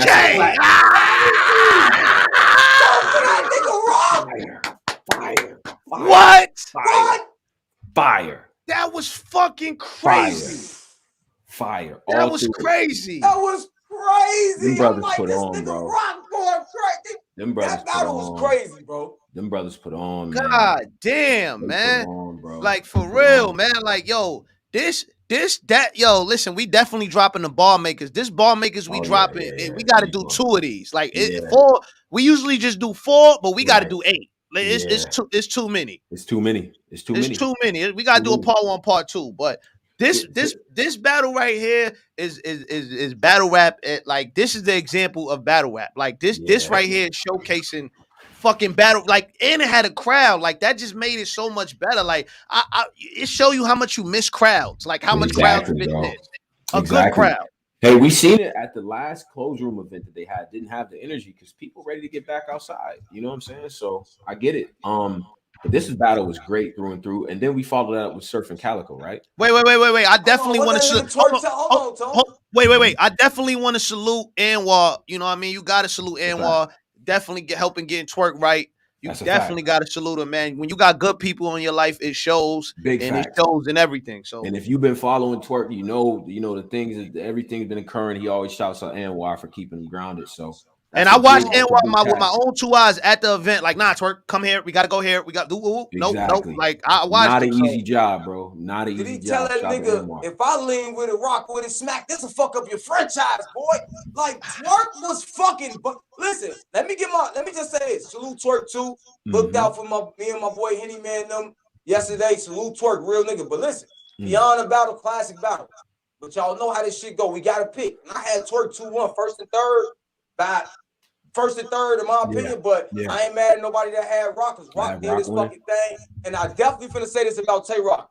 Tay-Rock is definitely back in that Tay-Rock bag. I like to see this the crowd back. Tay-Rock, Gumbot King is back. These last 2 performances. We gotta give him an ISO. We starting to see that real Tay-Rock back now. So salute Tay-Rock, salute Twerk. I had Twerk 2-1, but I ain't mad. Classic battle, man. It's hard for somebody to pick, but you know how people be wanting you to choose who, what's what. I'm gonna keep it a G. I just felt like Twerk had 2-1, but I ain't mad at that. Yeah, definitely. I go back and forth. I got Twerk, but I know this is a battle. This is another battle I'm gonna go back and forth on. This is an incredible battle. So I honestly say this is one of those battles where if somebody said Rock won, I ain't even gonna argue. If somebody said Twerk won, I don't even want to argue. Like, it's not. This is an appreciation battle. Like, I want to appreciate it more than I want to argue who won. If that's possible, if that's allowed. Yeah, that's how it is. Some battles is like that, man. Some battles is definitely like that. They kept the momentum, they kept the energy right where it needed to be. Then because they give you the Surf versus Calicoe next, right? This battle is definitely a classic, without a doubt. I think for battles of the year type of candidate, especially on that stage. I mean, obviously, Chess and Easy is the one, but this is right up there. I'm not gonna lie. As far as top 5 of the year, this is probably next to that, bro. Like, we finally got to see Tay-Rock at a high elite level. We got to see Twerk at a high elite level. Like, this is the Rock that everybody's been begging for, even though he hasn't been that bad in his last few battles. But this is the Rock that everybody wanted to see. Like, this prime gun titles Rock, Surf behind him. Like, this was like what people wanted to see. I definitely feel like this is a classic. The first 3 was, because we seen Pat State back after the little thing with K-Shine, the little fumble with K-Shine. Sick on the run. It was a test with Sick. You got Jazz and Gaddis. Jazz showed that she still Jazz in that battle. Then you come to this battle, dope back and forth. Like y'all say, whoever you felt like winning, they won. They brothers. You see that hug, how they embraced each other. It was different. Them, so they ain't mad about who won or lost. And now we next battle, Surf and Calicoe. Another good one in my opinion. It's another goodie. It's another goodie in my opinion. Another goodie, bro. Another goodie. Yo, the energy for this one, man. This one. Oh yeah. Calicoe when Calicoe came out to his song, how did that look on camera? Because in the building, that shit was a fucking movie, bro. It was fire, and I'm just like, man, like in that moment, it was a couple things I would have wanted. You know what I'm saying? I'll go a little bit more into detail on this, but on the intros, we should always play battlers' music that fans of battle rap are familiar with. So what Don DeMarco say about that? He said, "Now this what Don DeMarco said to me." Because I'm talking to him, you know, I'm an avid. When I heard the battle rap music song, I ain't gonna lie, I'm charged the fuck up. You know me, I love battle rap music. So Don DeMarco say, you guys, like as well as myself, y'all don't be getting back to him. He told y'all his Gmail, y'all always get his Gmail, but y'all never send no music. Then when he get to the event, he can't play no regular music in rotation because y'all ain't sent them shit. They ain't send them no music. Yo, send Don DeMarco y'all track, bro. It's Don DeMarco 1 at Gmail, I think. Don DeMarco 1 at Gmail. Get in tune with him if you a battle rapper. We talked all night about battle rapper music, and he enjoyed the music. And, he played some new Surf. He played some new Chess and Tay-Rock. Crazy. I ain't gonna hold you. He played a Chess and Tay-Rock song I ain't heard. I think it's called Doses. Crazy. Facts. Bro, WWF by Calicoe is such a battle rap track. Like, you know what I'm saying? Like, it's just such a, you know what I'm saying? Like, it's perfect, man. So him coming out to that was dope. Surf coming out, you know what I'm saying? I want to say this, Tom. I want to say this. Surf is low keeping 6-0. 6-0. 6-0. 6-0. 6-0. In rounds. Rounds. His last 2 battles. Man, yeah. All right, yeah. All three off of John, all three off of Cal. What you think, Cola? I'm bugging. I'm not mad at that. Nah, because if you go through the battle, I'm gonna keep it 100. The first round was like this from both of them. It's who you liked at that point. So if you felt like you liked Surf, you felt like you felt Cal, I can see you saying Cal got the first. Right. If you're a Surf fan, I can see a lot of fans saying Surf. Second and third, Surf clear. It ain't even a second. Yeah, the first I ain't gonna. The first is definitely clear. Like I'm not. The first is actually. That's how you felt. No, no, not clear. I'm sorry. The first is definitely close. I said clear. The first is definitely close. That's probably the closest round. Cal first was crazy. The energy coming off his performance, but Surf, God fucking Tone. Can you run through some of the joints? I mean, with Surf and the well, let's break it down. How you had it. We want to talk about that first round. It's all about that pocket, man. It's all about that just being able to rap better, you back to back to back to back. I mean, when you get to the Paul Bear, walking with the Undertaker, SummerSlam, Son of Sam, first pick in Detroit, won't be Cade Cunningham. When we get into that pocket, when we really start rapping, and this is what Surf does well, he's gonna let you know he's a better rapper than you, but he's still gonna do it in a battle format, bro. His use of the stage, the animations and all that is crazy. And when he starts going off, I think when he got to that rigor mortis line at the end, but he built that bitch up with so many multis before that it was ill, bro. Like I gotta tip my hat to Surf, man. You know what I'm saying? Like he knows how to set up. The thing that I think that Surf does stylistically that makes him really, really good is he can paint that picture. He has his own style. You know what I'm saying? And he raps to it, but he paints that picture of what he gonna like. He walk you through in detail. Like when he did with John, like we raging with the foreign shit. Tay Rock don't harm the fish, the dog or the fish. But if that tank water swoosh and that dog would like, you know what I'm saying? Like he walking you through it. He's a very good storyteller. He's a storyteller. His storytelling ability is amazing. Calicoe will neutralize your shit with just real talk. What tip you on? Like I didn't like it at first. When on the spin back, I liked it a little bit more. Like when he was doing, I see what he was trying to do. When he's talking about, like, I commend you, like you a smart dude, like you know your bars is built around your crew, so you was stuck in a rock and easy place, and you put them niggas around you. Fire, very fire. I thought that was dope. Breaking him down, what he's done in his career and all that, man. But I feel like Surf took off on him in the second, though. I'm gonna come clean. Now, and Calicoe set this up. He sort of put the pressure on himself to come off like the better rapper than Surf. And when it becomes a rap competition against Surf, that's when bro, I'm like, listen let me say this, Tom. Yeah. I like talking to our supporters. Oh yeah. And y'all always say do a bar for bar. Like I just told y'all, this is not a battle chat, bro. Yeah. It's all the elements of this shit. Yeah. Skill, delivery, aroma, the shit you doing defectively to knock what he's saying to you off, where it seems like nothing. Bro, let me do all this. Say what you want. Y'all underappreciate Surf, nigga. I'm saying it right now. Y'all underappreciate what he do for the culture and what he been doing. I feel like him now. Because y'all been giving him all this slack about choking and doing all this other shit. My man come back, 2 battles against 2 niggas y'all consider them niggas and walk them down. And now y'all, well, he was choking. He was just choking. Give these people credit when they working, bro. He just beat Calicoe, somebody that y'all held over his head for losing against in the Snoop Dogg shit. Now he just beat him where he said count after telling him I'm gonna beat your ass tomorrow. And Cal go out there, Cal, you my nigga. But you out of pocket going out there. I'll give him the third, but I think I got him 2-1. You lost that second for sure, because not only did he dump on you in that second, we thought he was done and gave you like 16 more. Yeah. We thought the round was over. He broke the building and came back and started again with some whole new shit. He gave you a round and a half in a second. Yeah, facts, and Cal's been dope this year, but you ain't winning this one, Cal. Yeah, and I'm gonna keep it 100. Cal, you my man. Good battle with Hitman, but I thought Hitman won that. It's lit. Really? You got Hitman? Nah, you a little excited. Nah, you bugging, nigga. I ain't bugging. It's my opinion. Yeah, cool. TSA machine at the plug house. Put your feet on the yellow line. Fire. That was crazy. Yeah, man. I look. The thing is too, and again, we'll go more in depth on all this stuff on the radio show and everything tomorrow. By the way, make sure y'all sync up on that. But like when Cal starts, Calicoe was fire though. The best thing about Cal to me is when he goes sort of off of the regular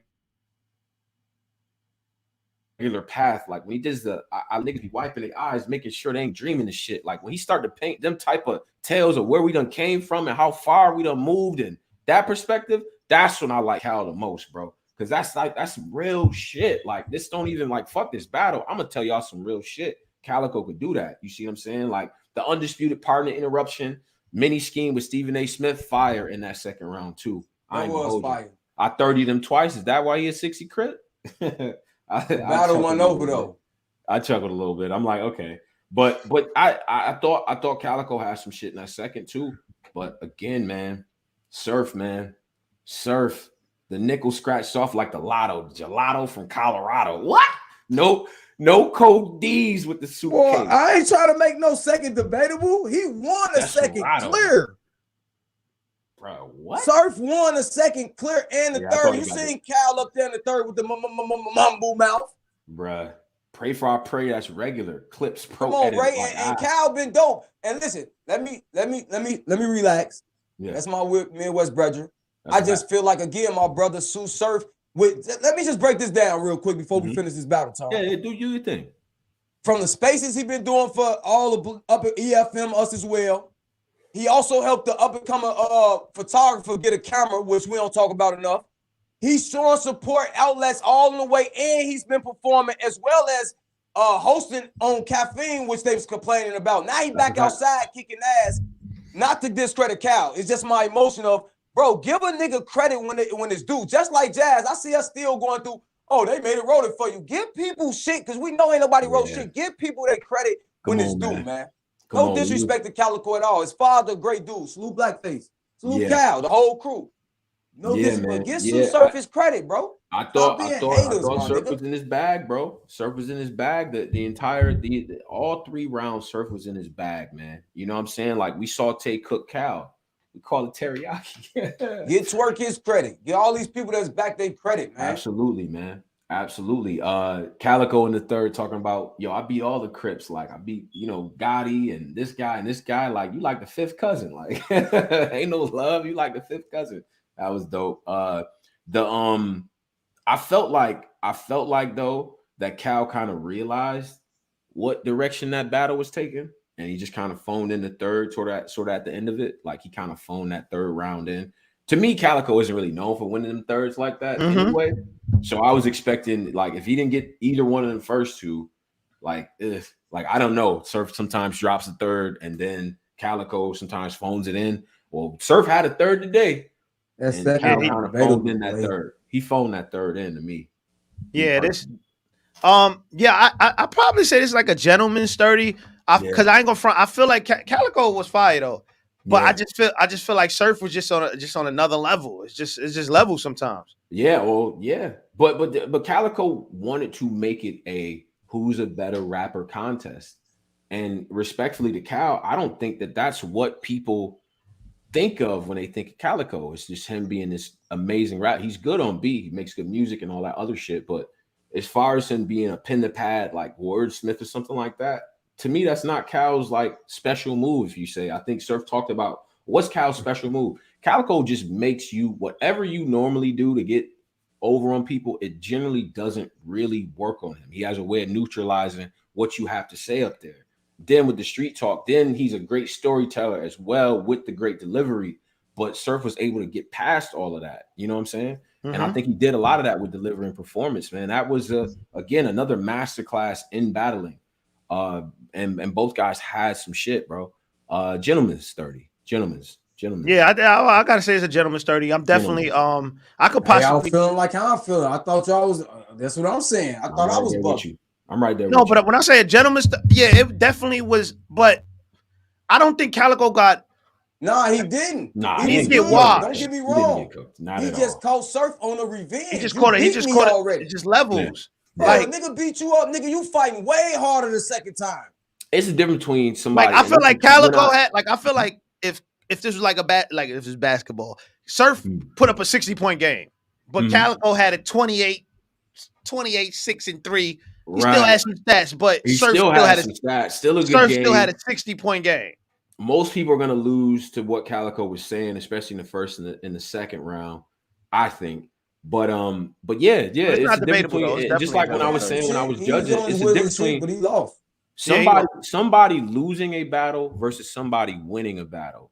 These are two kind of just almost different concepts. Like sometimes you can lose a battle by what you do in there, but other times you can be perfect. You can have all your stuff together, you could be on point, and you still lose. To me, that's a more quality win. This person was dope. They were dope. Cal got us. They're dope. They ran into people that had shit for them though. They had better nights, straight up. You know what I'm saying? So that ain't no shot at nobody. All right, let's What's the get to the next next one? one. Next one was Rum Nitty versus Rex, which man, you talk about times where I'm like, yo, listen, like it definitely took a lull, right? And I know how it works in the venue. So let me know how if this how it was for y'all. But in the venue, usually when you have two dope battles back to back, that third one always gonna take a little bit of a hit. You know what I'm saying? Because the crowd is just not, you know what I mean? Like they got all the energy out. The first day you just gave me Surf and Calicoe, you know what I mean? Like you gave me Rock and Twerk. I don't even know if I gotta recharge a little bit. Smack, you gotta sage the room, bro. Like, what are we doing? You know what I'm saying? So I knew from jump what type of battle this was gonna be when Nitty came out in round one, addressing the Crip angle. You know what I'm saying? You wasn't a Crip the first time, you ain't no Crip now. You know what I'm saying? We get to the different colors like birthstones and all that. I thought that was cool. I felt like Nitty first was good. I felt like part of Rex first was good. This battle, man, and I got shit written down, but I just felt like the overall tone in the battle, and I don't know if it was the crowd. I heard Nitty say something about the crowd being asleep, but it just didn't give me that feeling, bro. I don't know what it was. How did y'all see it in the bill? I felt like I just felt like, yo, man, Nitty, I just felt like on the West, the kind of angles, like Nitty kind of played to the crowd a lot, and that was genius. Like, you know what I mean? Like he played to the crowd, get him. You hear me? Y'all good? Look at this shit. Okay. I said I feel like angles he came up with. He played to the crowd. He worked a lot of the angles. I just, and he was right. Yo, he was fucking going crazy. Tone, you muted, Tone. My fault. He was going crazy. The only thing, bro, was that I just didn't feel like, I felt like in the second, both of them took a massive sort of drop off. To me, Nitty sounded like he's a little bit labored. Like he's like it's slower. Remember how JC first got, like when he first got on the stage and he was really, really, really slow, and it started to be like, yo, what? Like you're spelling out every single word type of thing. I think Nitty kind of got into that because he says this intricate shit and he has to say it in a certain way. I'm not in his head, but to me, the delivery is way slower than what I felt like it should have been. Just from what I'm used to. Now, Rex first round, he had some shit. He did have some shit, in my opinion. Try it, chump, a pop a pump like Scott Steiner. Okay, cool. Like I like Tone, I was right. I was talking to Smack. Smack turned to me. He like when Rex was going first round. Yeah. Smack turned to me. He like, even though you know what I mean, I fuck with this. This the shit I fuck with. This my battle. I'm like, he like this my shit. You heard? I'm like, oh this, that shit was fire, man. That bit, but damn, it had a good energy to it, just in terms of the personal. You know, I almost feel like this would have been better in a smaller room or something like that too.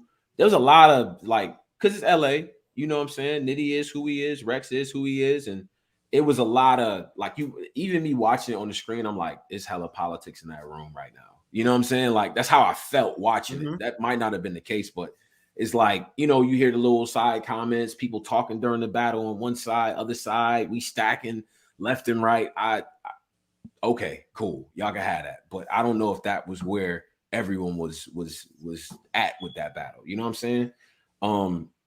Yeah, it just didn't have it for me, bro. That second round was a drop off from yeah, it was a lot of some dry spells. I just think I don't know, man. The crowd wasn't really rocking with Rex like that, man. I think Rum Nitty neutralized him, man.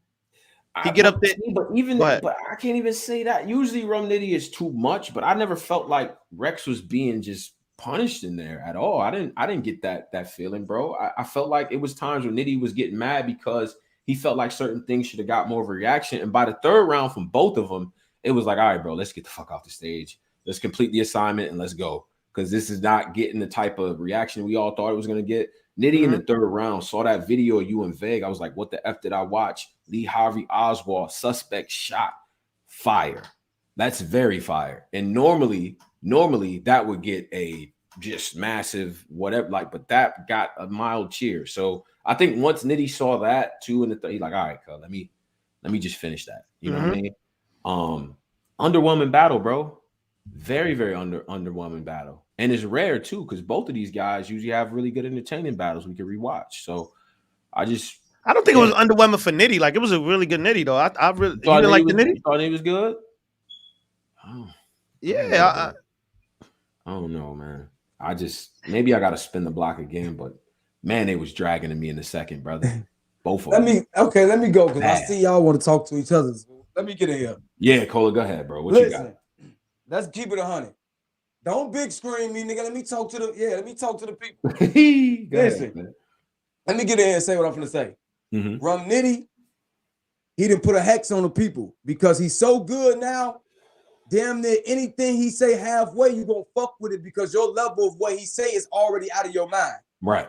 So he already got that little half of where you gonna give him a little credit for anything half crazy because we didn't already put him in alien the status. Reputation is what but it is. From my point of view, Nitty is fire. But like I say, we all know in the tournament, y'all said officially, yeah, he got some money. Geechi beat him. I thought Sirius got him.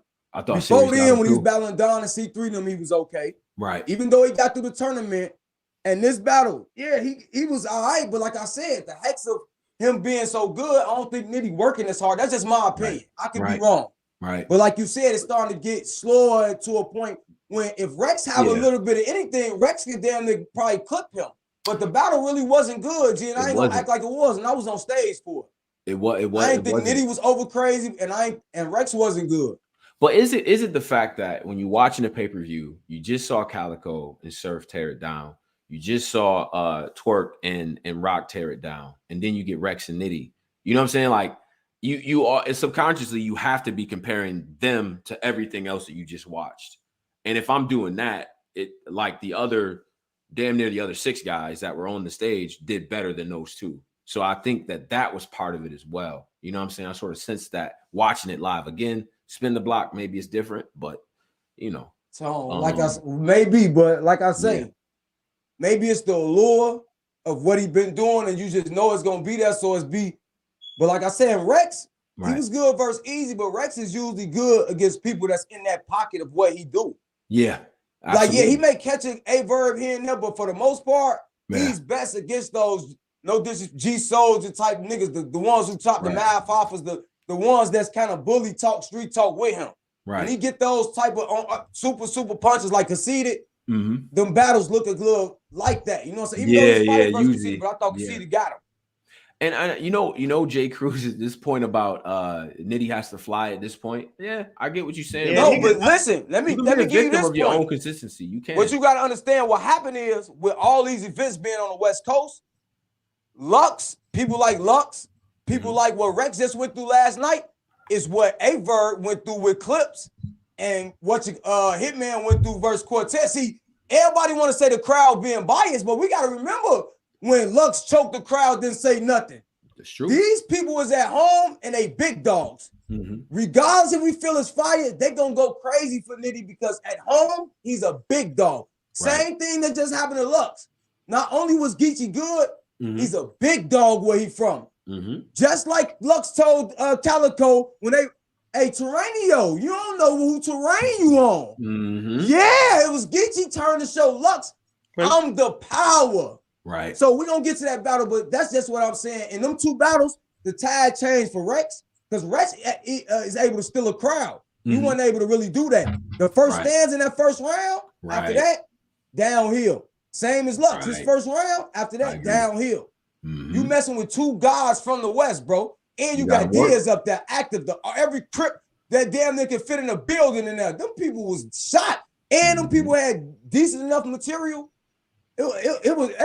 It was your time, bro. I don't make no mistakes. I think both Rex and Nitty, I mean, you know, you talk about what people expect. The expectations are so high for both of them, and then when you put them up against what you saw before, it's just tough, man. Because I wanted that battle to be good. I was damn near about to call that battle night in my prediction, and so I'm definitely a little disappointed by how that shit turned out. You know what I'm saying? All right, so let's pivot to the last. Was it the last battle up now? Lux and Gotti. Lux and Gotti. Now let Drake intro this battle. We got to walk you through. Very Drake fire. back on stage. Yeah. I don't know what happened. It was like 300 people on stage. I didn't know that shit. Everybody rushed that. Listen, man, this battle. How did you feel? How was the Drake intro on Caffeine? Like, how was it? Man, it was surreal, bro. That's the only way to describe it is surreal. Like, you got the biggest artist in the world who just so happens to be a rapper in the subculture of battle rap, introducing these guys and talking about the culture in a way that you can't not respect it, bro. If you're a casual fan of hip hop, you see Drake up there talking about battle rap. I'm sure with that intro, we as a community, we probably gained so many fans, thousands of fans, and I'm sure you'll see new bloggers because when you have events like this is what inspires people to blog. It's what inspires people to go out there. That was surreal. That was a moment in time, and I'm watching this shit just like a Calicoe said, wiping my eyes. Like, am I dreaming this shit? This is Drake introducing Loaded Lux and Geechi Gotti. Like, what? Like, you know what I'm saying? You can't even fathom that. Like, that's crazy. You know what I'm saying? So I liked it, bro. And I like the reason why I like Drake with this and the way that he's handling this stuff is like he not coming in here on some diva attitude. There's respect. He clearly is a fan. He's up there in fan mode. He's drinking. He's having a good time. He's able to let his hair down with the culture. You know what I'm saying? So. And he's not in here trying to change. Don't get it twisted though. His security on point. Oh no, I bet they was ninja. I bet not the Navy SEALs don't get it. With him. He has I ain't even gonna listen. I ain't even gonna really go fan mode to tell you the nigga chain, bro. Like from across like the street, my nigga, niggas that like Drake one humble dude. He a human being, bro. That's how I can describe it. Yeah. Drake is a human being. He gonna make mistakes. He gonna do fire shit. I respect that. He gonna tell you everything, all his feelings and everything. Niggas want to make fun of that, but I accept the nigga straightforward with me than the nigga hiding who he really is. When I saw that stage though, to myself, I said, like Cola, you said they got the red wristband, the green one, and all that. Y'all had the nice. I'd have been the guy with the all access pass in the crowd because that's just what I like to do. But that being on stage, I'm like, yo, I bet the person like the third, fourth row is just like. You know what I'm saying? Like, can't even hear what's going on. Like, you can hear it. You can hear everything, boy. Brother. They had everything figured out. That wasn't like SM11, pal. Where you Drake felt was like the crowd, baby. What Smack say? Smack, y'all messing the money up. Like, that's you can hear everything, bro. They had like you even if you was in the back of the stage, you could literally hear everything. Like them, bro, I can't even front. That's why we got to salute Caffeine, salute Black Market, JB and P them, because we complained a lot of Genesis. See, this is what we don't do. With the culture, I see the culture a lot. When shit go wrong, Tone, they kill it. They kill it. But I don't see a lot of these fans spinning the block saying, damn, Caffeine that finally figured it out. The angles of the battles and all this shit with the big crowd. Yeah. The streaming ain't messing up. You getting quality streaming, playbacks, and like commend when you do too much killing.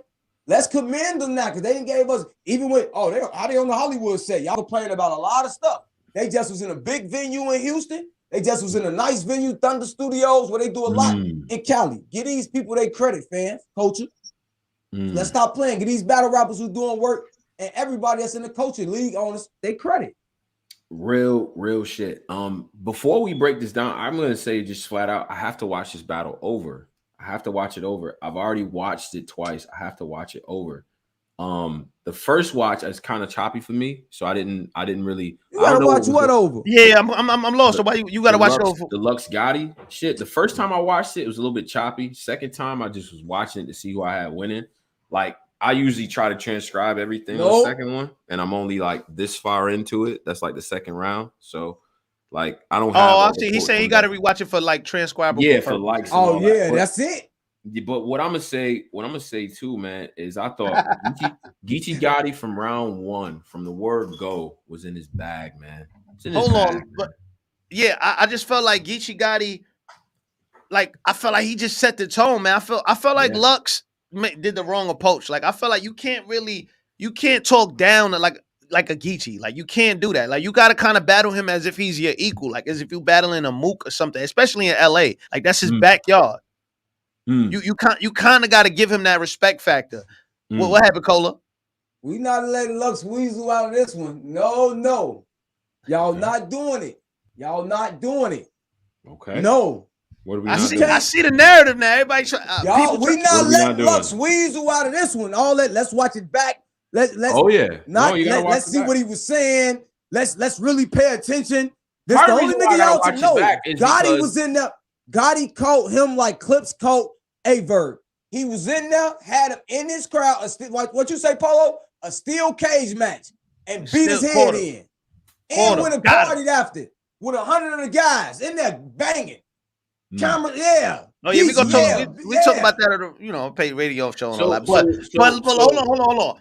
I felt like Geechi was talking to Lux. Like he was he really as exactly how I predicted. Shout out to 15 Minutes of Fame Radio, Uncle Ra.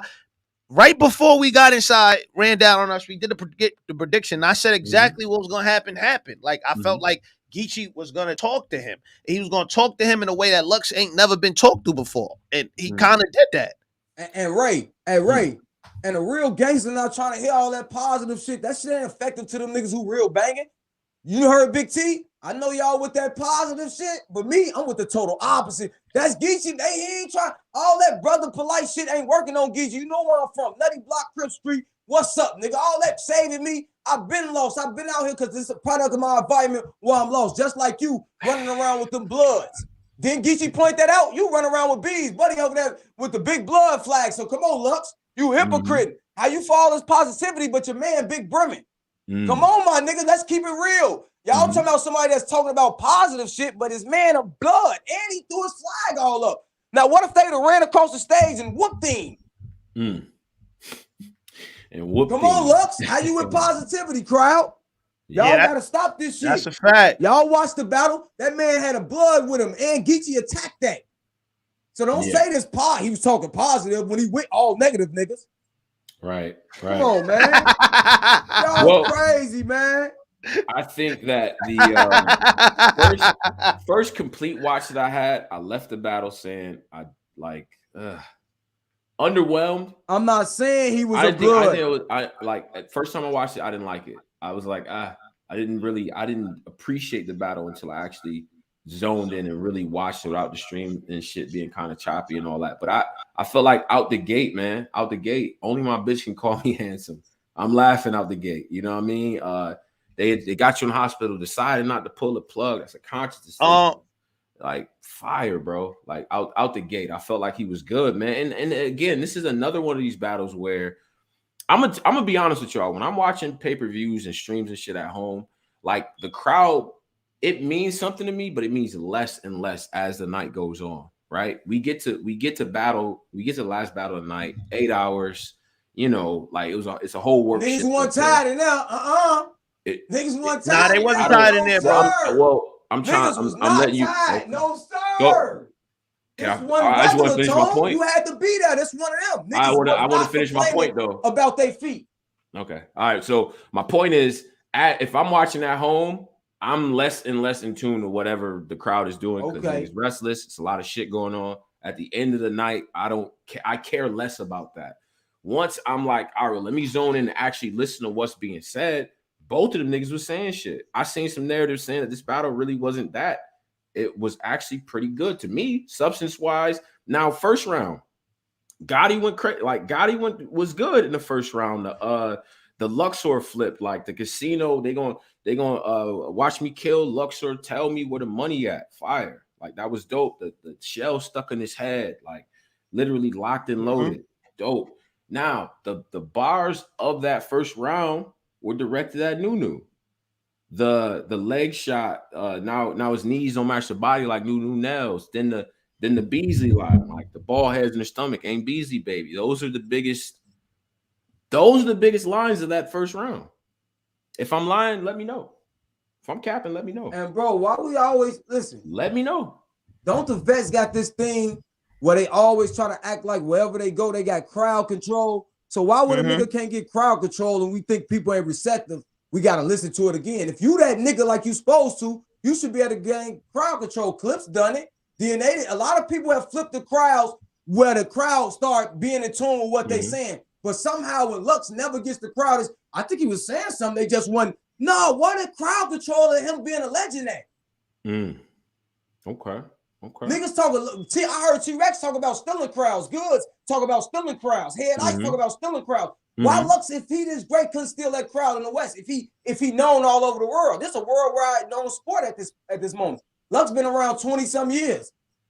That ain't because they weren't receptive to the material. Gotti was just on his ass and took that momentum.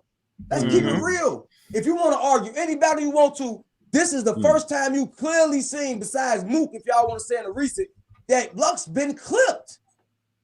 He's got clipped. I don't see it that way, but I got you though. I hear you. You don't see it like Lux got clipped? I don't think it was Lux did not get clipped in the battle, bro. He lost that shit though.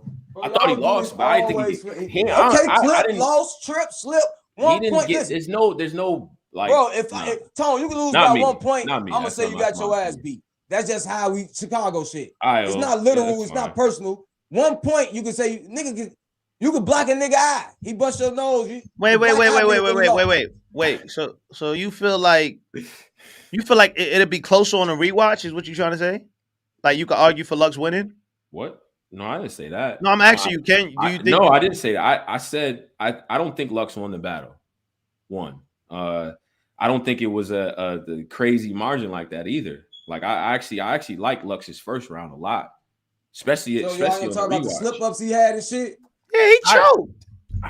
Where he choked in the first round? Where was he choke? He choked in the second and third. He lost. I'm on the first round. Okay, he lost that one. To me, that first, I think Gotti won it, but it's that bitch is close. I'm not mad at nigga giving Lux that first round. Again, the two biggest lines in that first round was about new nails.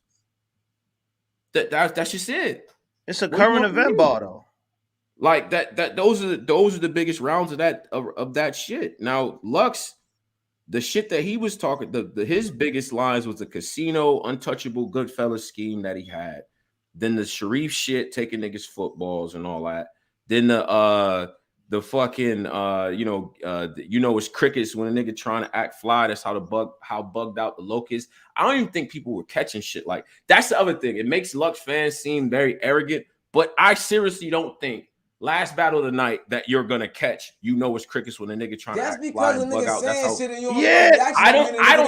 I don't think a nigga's catching that at the last. What Hollow say, Cola? What Hollow say? Just because you don't understand it, don't make it like what? That don't mean nothing. Okay, so just because you don't understand it, I understood it, nigga. I'm sitting at home. I'm saying I understood it, but I don't think it was it. I don't think that material was for that big crowd of a room. That was a small little room material. So you're blaming Lux for niggas not so. Yes, I'm blaming Lux for that. You cannot show up with that small room material for a big crowd and then try to blame it on niggas not understanding that. You're telling me that it was dope, but it wasn't for that room.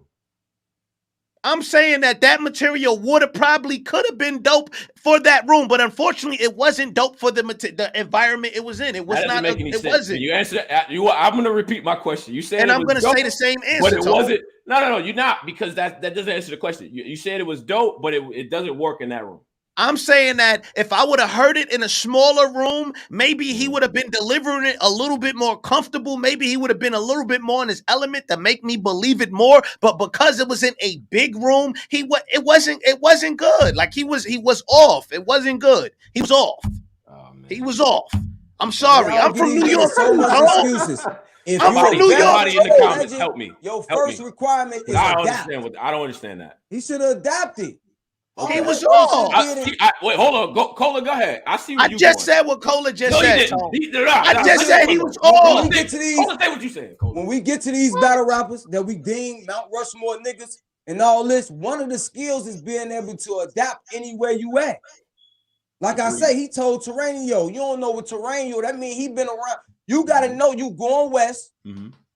Geechi is a big dog around here. He's not a little dog. You ain't going to get a battle where you super A. Yeah, you may be A side in New York, but you ain't A in the West. You may go to Houston and still be because ain't no really big battle rappers as far as males from Houston, in my opinion.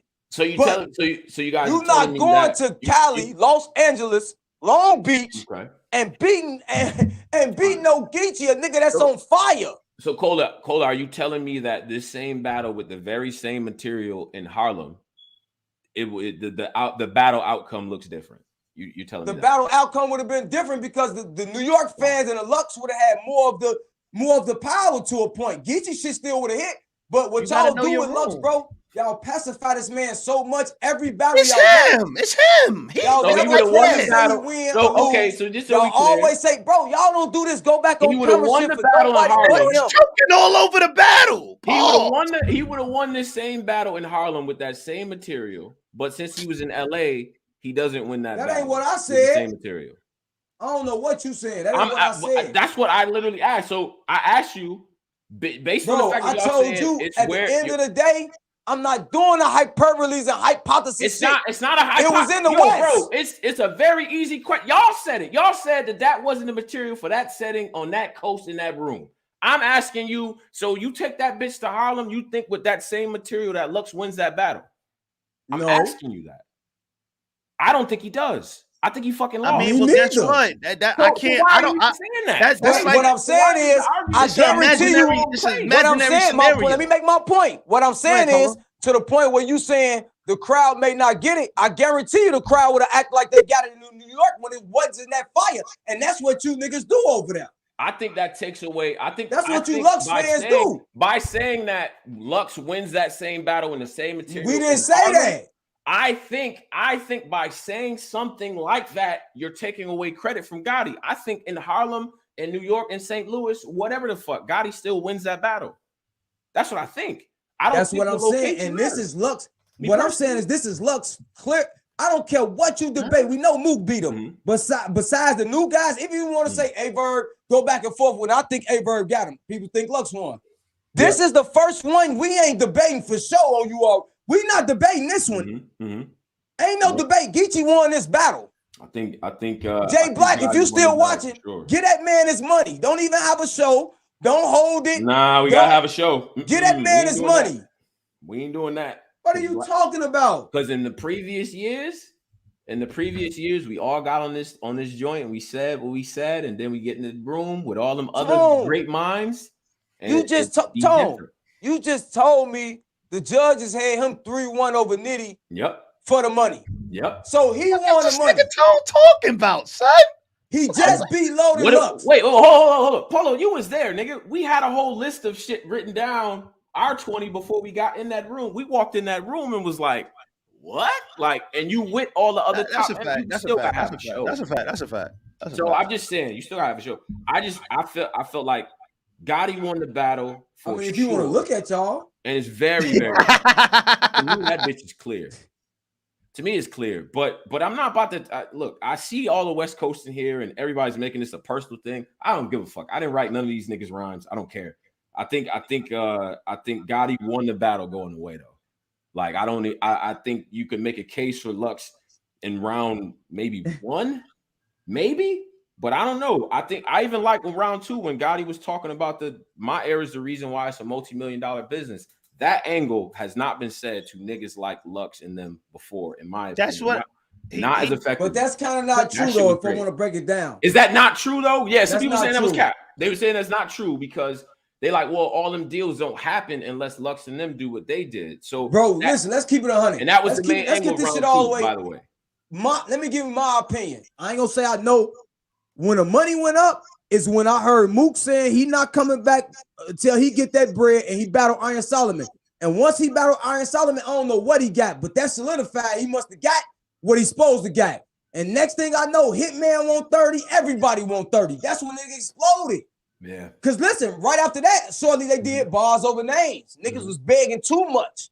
That's when Tay-Rock, we all sweat Tay-Rock's battling the mid-10 niggas, but it's Clips, Khan, and all these other, not Khan's Clips, O-Red and all these other type niggas that's formidable opponents, but he's battling the small, but whatever. Tay-Rock's, Tsu Surf and all them, but Mook is a fact. The first nigga I seen change the dynamic of the money to where he was raising it out the building was Murder Mook, and Lux followed him up. So they definitely the first two niggas to change on the outcome. So if that angle, if you feel like that angle is capped, how do you give Gotti round 2? It was a small portion of the round. It wasn't. No, it wasn't.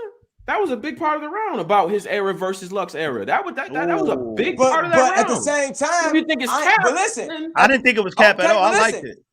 Listen, but at the same time, I'm just telling you where the money started. But what I can validate Gotti is by them doing their job with these tournaments, with these BETs, and holding the brand up while them niggas gone, elevated the money to keep the money coming in at a high rate. That's why Drake is here, because Diddy was there for y'all. That's why y'all got 10 and we got 150. I'm just making your point to the timing, brother. You listen, you talking. I'm an analyst. You make the example about, well, these deals didn't happen until I'm just telling you what the money is. You said it was capped. I said, yeah, it's capped to a point. No, but he's making sense to a point. No, I said that. That was a good question. That was a great answer. When he said that whole era talk and all that, there were people like, well, that's not true, but it's effective. I see where he's going. I thought it was effective. I personally don't think that's true though.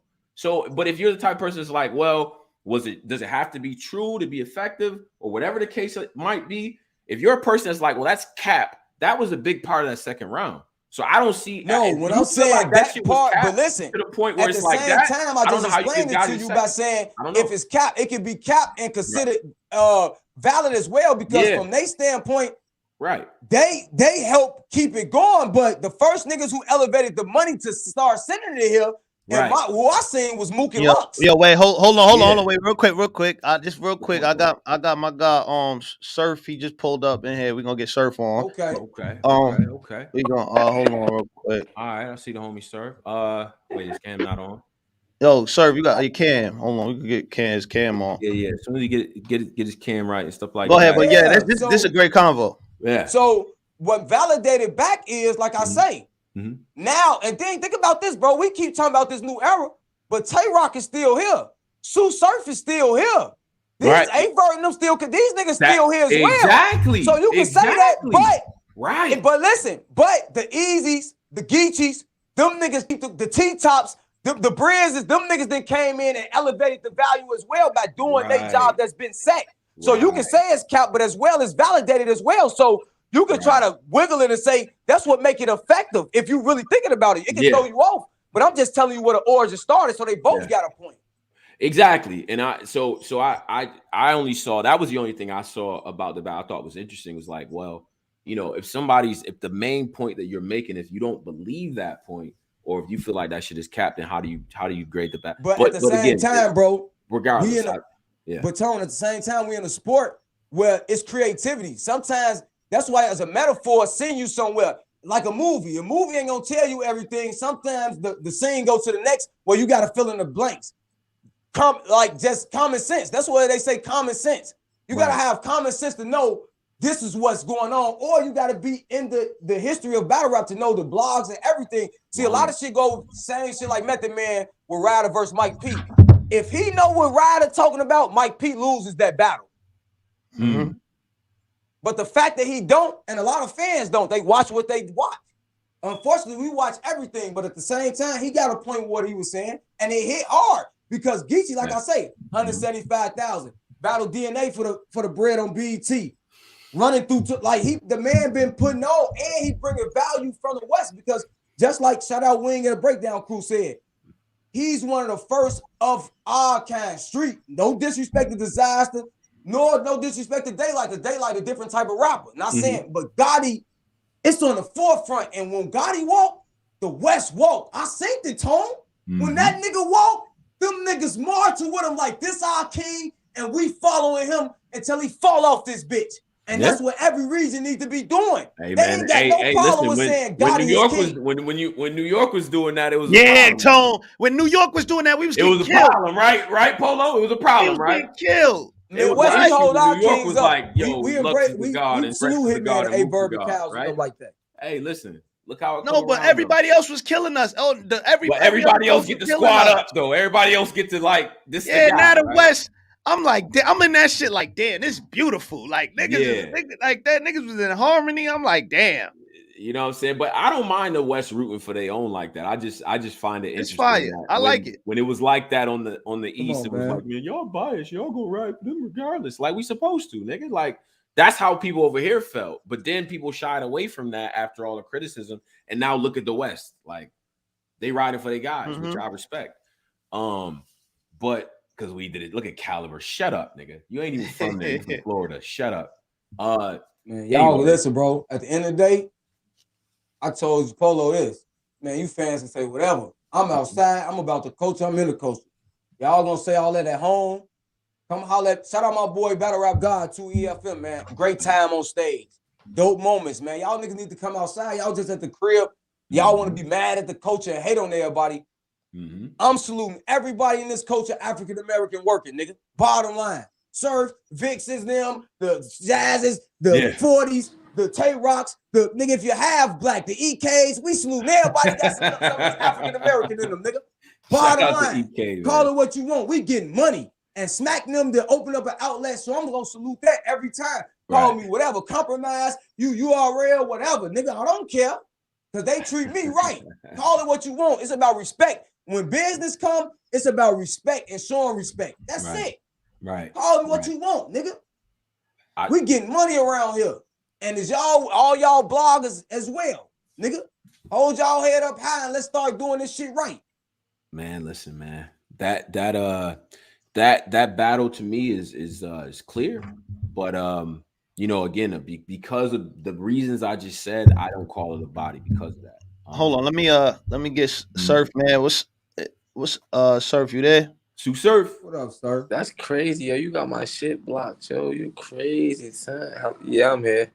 Surf, what up, brother? How you feeling, man? How you feeling after this Drake card? Oh, that was a good event. That Drake put together a decent event. That was pretty dope. That was a hell of a performance that you put on, bro. That was a lot, man. Did the pregame talk, the Calicoe talk, we seen you in the face off. I never seen you be off your. You got into a real bag, bro. I ain't gonna cap. Everybody sent me that clip, like, yo, bro, was talking. Did that add a little bit of extra fuel to the fire for you? Oh, yeah, I think it's camera thing. Yeah, I don't know. You get me? Yeah, got you, sir. Yes, sir. No. Nah. No, that was just personal. It was his own thing. You know what I mean? Type shit. It was his own thing. Like it was personal because, like I said, I don't fuck with Calicoe, the battle rapper. Yeah. You know what I'm saying? Like that's it. Everybody don't like. I tell niggas all day. This is my job. Outside of the battle rap, I'm a person. I grew up with Calicoe. Technically, you feel me? Like it's been times me and Calicoe talk on the phone. Like Cal's my dog outside of like in real life, but I don't fuck with like if Calicoe do some buster shit, I'm going straight to clown him. That's what we do. It's our job. You feel me? Shit like that. Like it's battle rap shit. You feel me? But some shit is not battle rap shit to me. So if Cal would have had me getting shot or talking crazy about me getting shot in his rounds, cool. Geechi talked about me getting shot at the Staples Center. That's one of my closest friends in battle rap. You feel me? Like you know, I'm a ride for Geechi, shit like that. I ain't respect that it was said in the face off. You know what I mean? Type shit like that, especially coming from a nigga that didn't get like if you got shot, cool. They caught me, but they caught you. Right. You know what I mean? Like shit like that. Like you don't really make jokes about the niggas could have killed me. You know what I mean? So you know, that's how I kind of took it. And even after I watched it and shit, I kind of was like, yo, because I'm one of the biggest niggas that like an advocate that is just battle rap because I know how serious I am or was in the streets. Right. So I know it's battle rap, but I took it a little far myself. You feel me? Type shit. I understand that. Even when you was getting into that, it kind of seemed wait, Surf, can you flip your camera sideways? Landscape. Yeah. Okay. Yeah. That's perfect. That's perfect. Even when you was getting into that, I was like, yeah, nah, this is Surf kind of breaking the kayfabe. But like when we get to the battle, bro, first of all, the atmosphere was crazy. You know what I'm saying? When y'all got to the stage, it was different, bro. Like for you coming after Summer Madness, it's like another day in the office type energy, or was it different out there? Considering another day in the office, guaranteed. Another day in the office is like it's lose for me at this point because I obviously talk so much shit that it's like if I play humble, then the nigga gonna say he's being sarcastic and he talking shit, and if I talk shit, it's Surf talking shit. You know what I mean? But it's for sure another day in the office. Like it's like the human mind won't get like niggas won't really sit back and just say, yo, realistically, how long has COVID sat us down? think about it. Like, how long has COVID sat us down? 2 years, maybe, was it? Almost, yeah, a little bit. Yeah, about 2 years, 2.5. It's Yeah. like, this ain't nothing new. Surf, it gets crazy on stage every single time. Like Nitty, T-Top, like Geechi, Hitman. Like, name a time that Surf was on the stage and there was 1,000 plus anything where Wayne walk out of there like, yo, what the fuck? So this little time off that we had, and like, you know, COVID time was a time of, you know, we did what we were supposed to. And again, I tried it. I tried it in there. You know what I mean? Yeah. Because even a small room to me is different than what COVID had us on.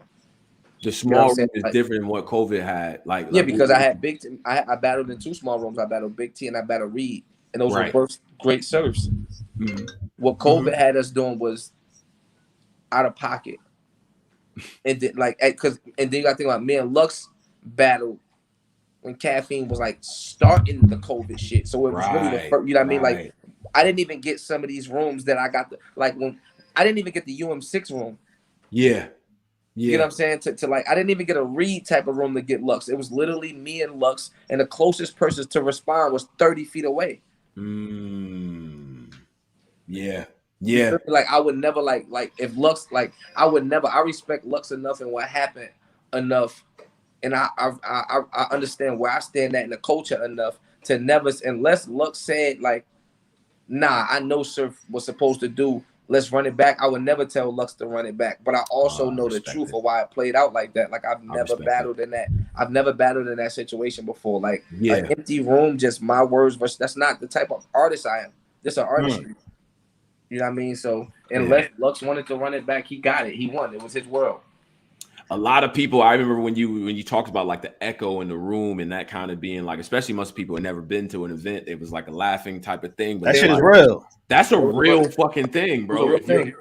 Yeah. So like, you feel like Caffeine has gotten better at the presentation of battle rap? Caffeine has gotten better with everything. Caffeine is like Caffeine is still beta. Like, they're learning as we go. It's like if none of us never sold dope before, and then you, I'm sorry, that's the only analogy I could think of. Like, Go ahead with it, brother. It's all everybody crazy.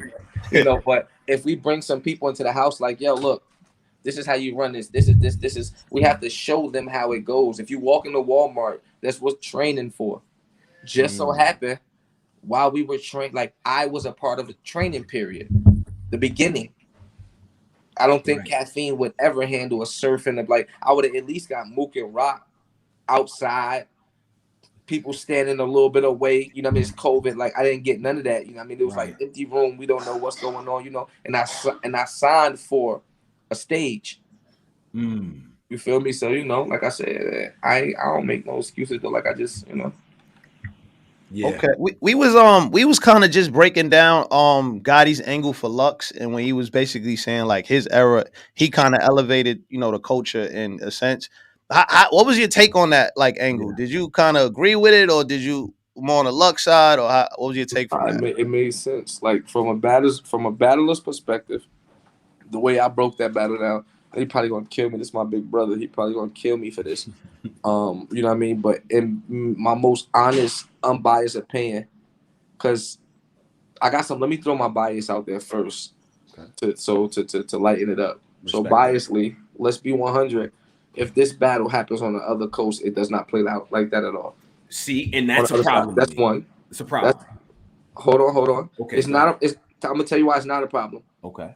It's not a problem because if the Cavaliers have a better record than the Portland Trailblazers going into the championship and they get home advantage, first, it's not their fault.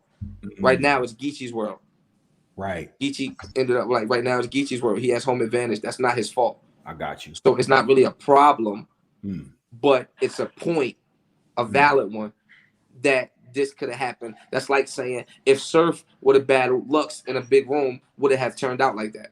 Right. Right. It's a great point, but it can't be a problem because it is what it is. You get what I'm saying? I'm with you. So with the bias, yes, I do think this would have turned out different on the other coast. 100%. We can't change that. But going into this battle, anybody that doesn't call this battle 1-1 going into the third is a liar. Lux wins the first on straight technicality, line for line, bar for bar, breaking it down to semantic. Everything about this, Lux wins the first. Going into the second, Geechi wins the second, but Geechi wins the second by more than what Lux wins the first by. Stay with me. I'm with you. Right? He wins the second. He wins the second by more than what Lux does in the first. What happens in the third turns it to a 3-0.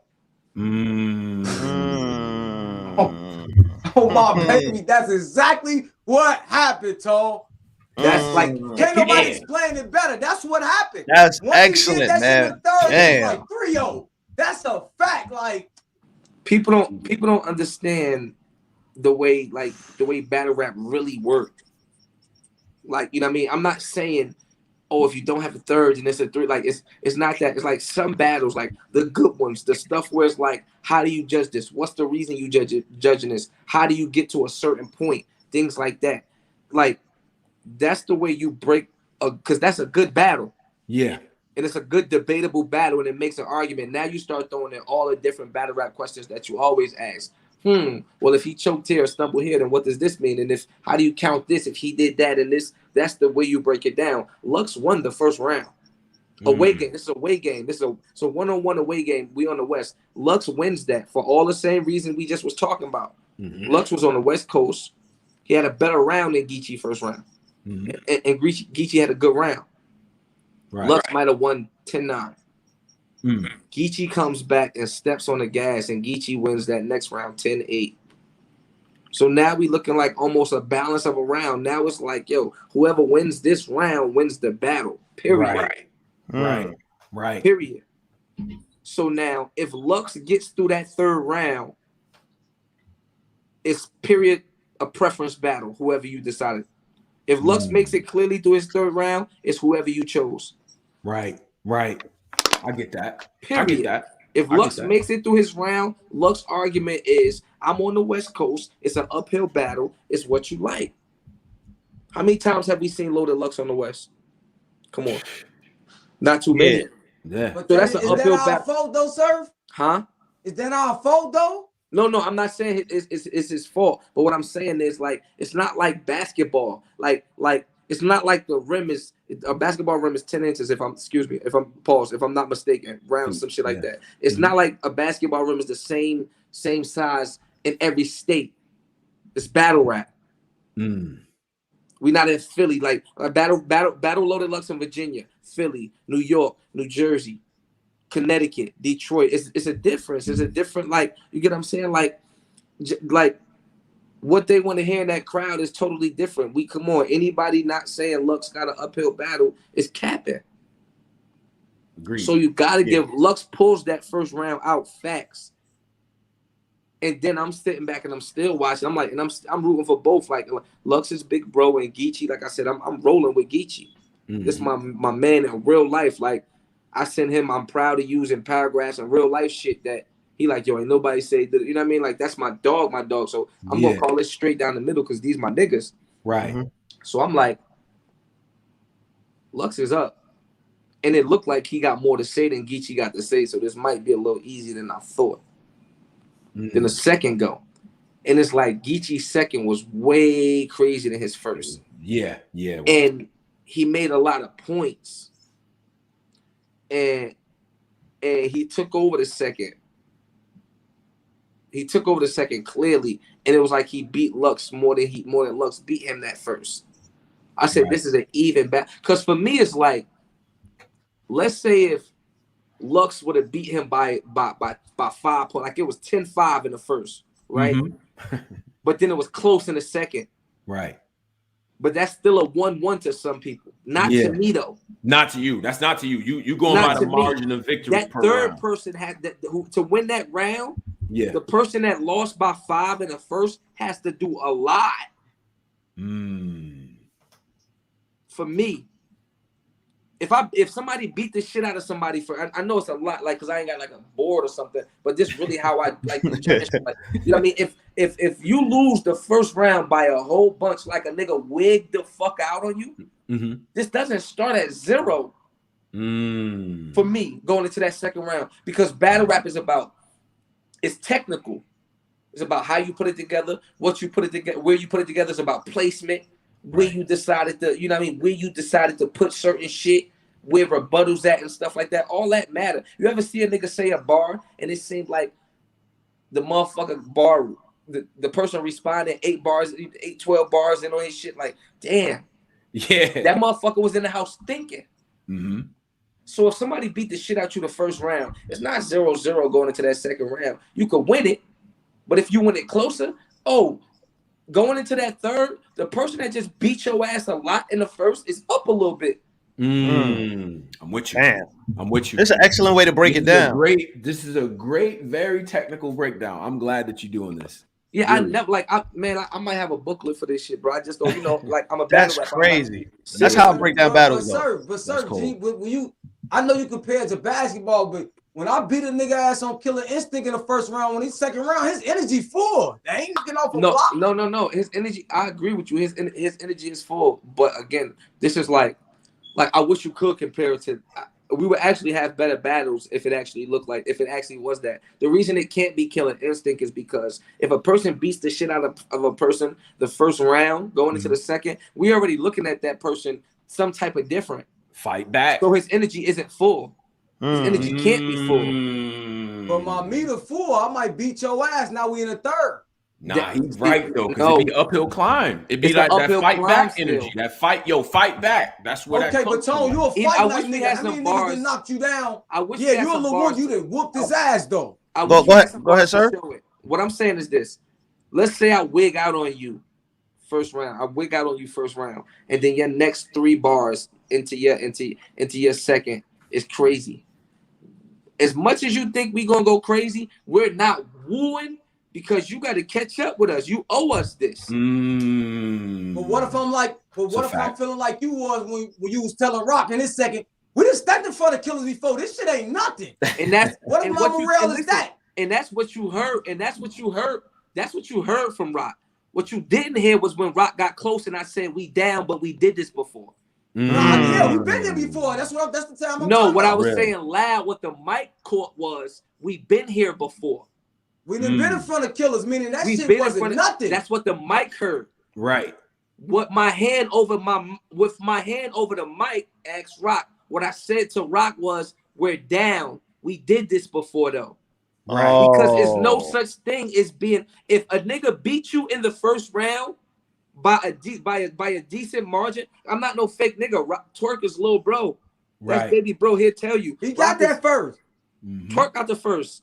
But in that second, like you said about that energy, when you said that shit, that nigga Tay-Rock hit that RB. You know how you got your super? Yes. You hit that RB on him. Now I'm gonna tell you why it's even going into the third, because of the margin. It was again, if it was 10-7 Twerk in the first, it was 10-7 Rock in the second. It wasn't just because Rock had a decent round. It was because he had an overly decent round. Yeah. Yeah, he took off. He definitely took off. That's a fact. Rock balanced it back out. Like again, so it goes back to the point that I'm saying. If somebody kick up on you in the first round, in the second round, unless you kick up equally on them going into that third round, it's not an even fight. That was an even Rock and Twerk. I couldn't call because I had to go get ready. That is an even fight going into the third, going into the third. Now Geechi and Lux. Geechi and Lux, their first was more closer than Twerk and Rock's was. And then Geechi separates in a second, and now it's like, yo, Lux got to do a little bit to win this battle. I'm fucking with you. Right. I'm with you. I'm definitely with you now. Right. Like, I get how people call that. I understand it. Like, I respect fully. He won that round. He won that round. He won that round. I'm a writer. I like technicalities. I understand certain shit. I know what this nigga gonna talk about. I know, like, when you watching the battle, you got an automatic as a fan. I know what they gonna talk about. I know what I expect. I know what should be spoken on. I know what should be rebuttal, shit like that. I'm looking at placement and everything. Placement and everything. Like, and that don't matter to some people. Right. But it mattered to me. Like one thing that I caught by luck, you know what I mean? But it's a good example. And it was just so amazing to me is John ended his round with his multiple choice. I was responding 7-8 bars later. Perfect.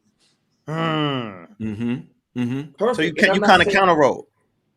Is a counter roll, and I'm not saying like that doesn't lessen John or heighten me. I'm talking about the technicalities of battle rap, the shit like that. For Arsenal to do what he did as far as T-Top, and T-Top is the bro. I love him to death. I'm talking, but for T-Top to counter roll directly after. How do you not add on plus points for the technicalities of what we like? Come on, bro. It's too much money into this shit. It's too many people watching this craft and following this craft and studying this craft to just be judging off of face value. Right. For a person to not watch Geechi and Lux and walk in there and say, okay, well, we know Lux down 5 because we're at Long Beach, California, which is about 20 minutes from the fucking Grandies, which is come on. Yeah, that's a fact. That's a fact. I'm calculating everything. Real shit. Damn. But once you break everything, when you break it all down, yes, Geechi won the battle. That's okay. Listen, Lux is a giant. He's bigger than a giant, dog. Geechi won the best of war out here. And anybody you call to battle Loaded Lux is going to take it. I take the rematch. If another nigga don't want to take the rematch, I take. That's the best fight you can ever have around this motherfucker. You want to fight, call Lux, because you don't know what none of us gonna do. I done seen days when we all pitched shit down. I know who will give it to you though.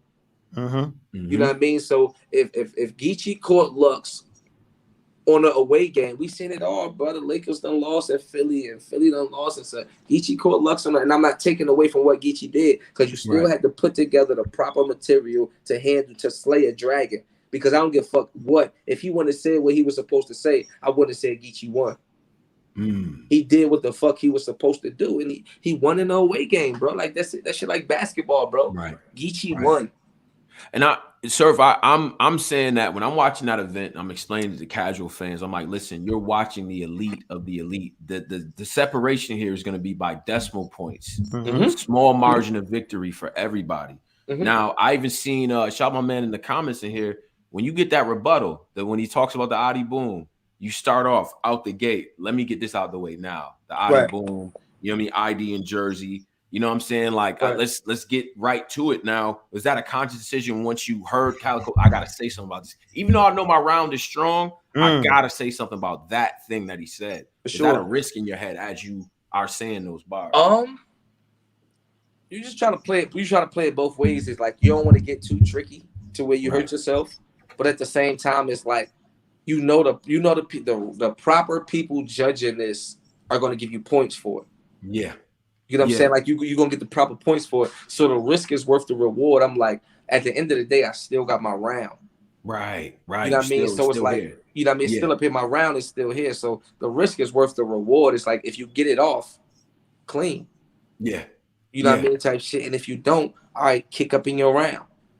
You know what I mean? Like that. So you got to take the chance, you know, and I'm listening, you know, you listen to his round and stuff like that. And you just want to snatch something you have people that's 10 times and 20 times better than me with the freestyle shit. So for me, it's like, I'm going to snatch something that I could just like easily. There we go.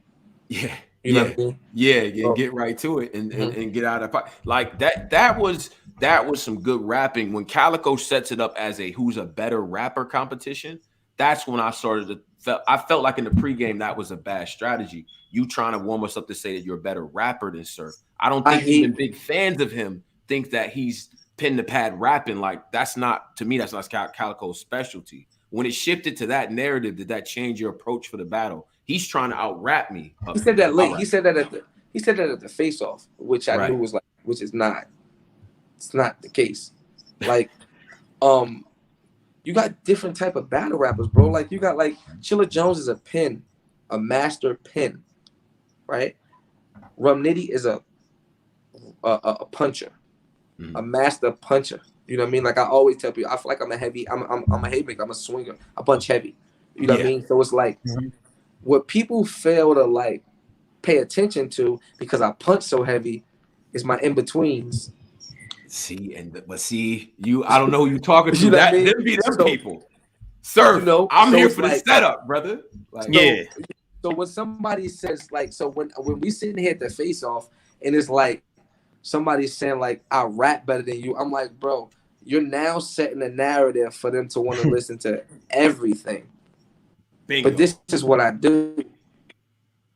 This is what I do. You know what I mean? I do. He probably getting a phone. He getting a phone call. He might have a phone call going. Shout out to Surf. Yeah, we gonna that combo right there. Like clip that combo. Right. Listen, don't clip that. Don't say that. No, don't say that. Hold on, I'm saying for us because that right there, that's so effective that shit. Polo said, He like, yo, listen, if you lost 5-10 in the opener, that second round, you're not starting off from zero. You got to climb out that grave. You got to climb out. Just like with T-Top Arsenal is a perfect example. I've never seen anybody climb out a grave like that, right? Like I'd never seen that before. So I think that is a great point, bro. That's a great point. Shout out to Surf, man. He has we're gonna mind for this shit. That's a fact. Surf back on. He probably just had a little phone call. So yeah, and out there, by the way, if you haven't hit the like, make sure y'all hit the like and things like that. Let us know what y'all think about what Surf just said, man. I think that was very astute, in my opinion. You know what I'm saying? That was dope. That was dope. Shout out to Cola. I think Cola got a little errand at the cribbo, but yeah, man. Polo, bro. Yeah, but this is that. Hold on, I'm just getting. Yeah. So if Surf cool is cool, but but shout out to Surf, man. And shout out for the battlers because I think that a lot of people, when we have these conversations, realize that battlers are having the same type of conversation. That's inside baseball right there. Different, even if you don't agree, you know what I'm saying? Still very dope take and stuff like that, man. Out of 10, y'all that's in the comments right now, let us know what you had on the event out of 10. What do you? Yeah, definitely. Definitely. This event, I got to get this one at 8.5, maybe. Right, 8.5. Yeah, the crowd was really good. The crowd was so good, man. Twerk and Rock, I don't have the after I watch Chess and Easy, I'm like, that's a classic, right? Certified. Now, Twerk and Rock is a dope battle to me. I'm not running to say classic or anything. I don't think we got a classic battle from this joint, but we had some very, very good battles, in my opinion. Some good performances.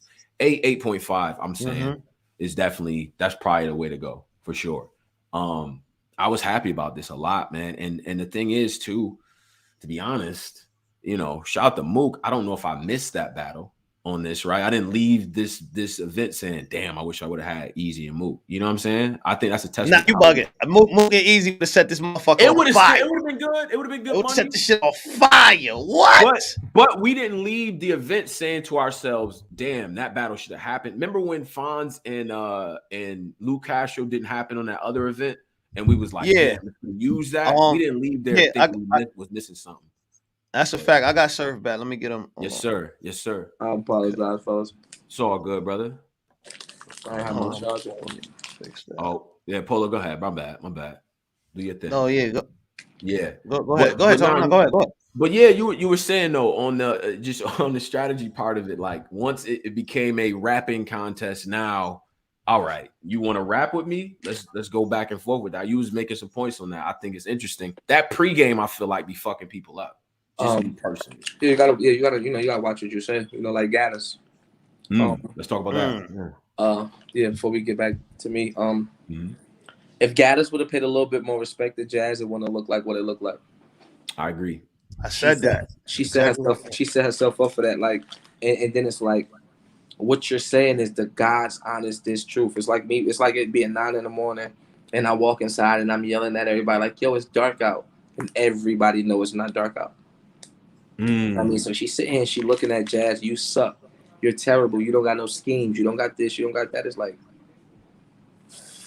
what is she talking about?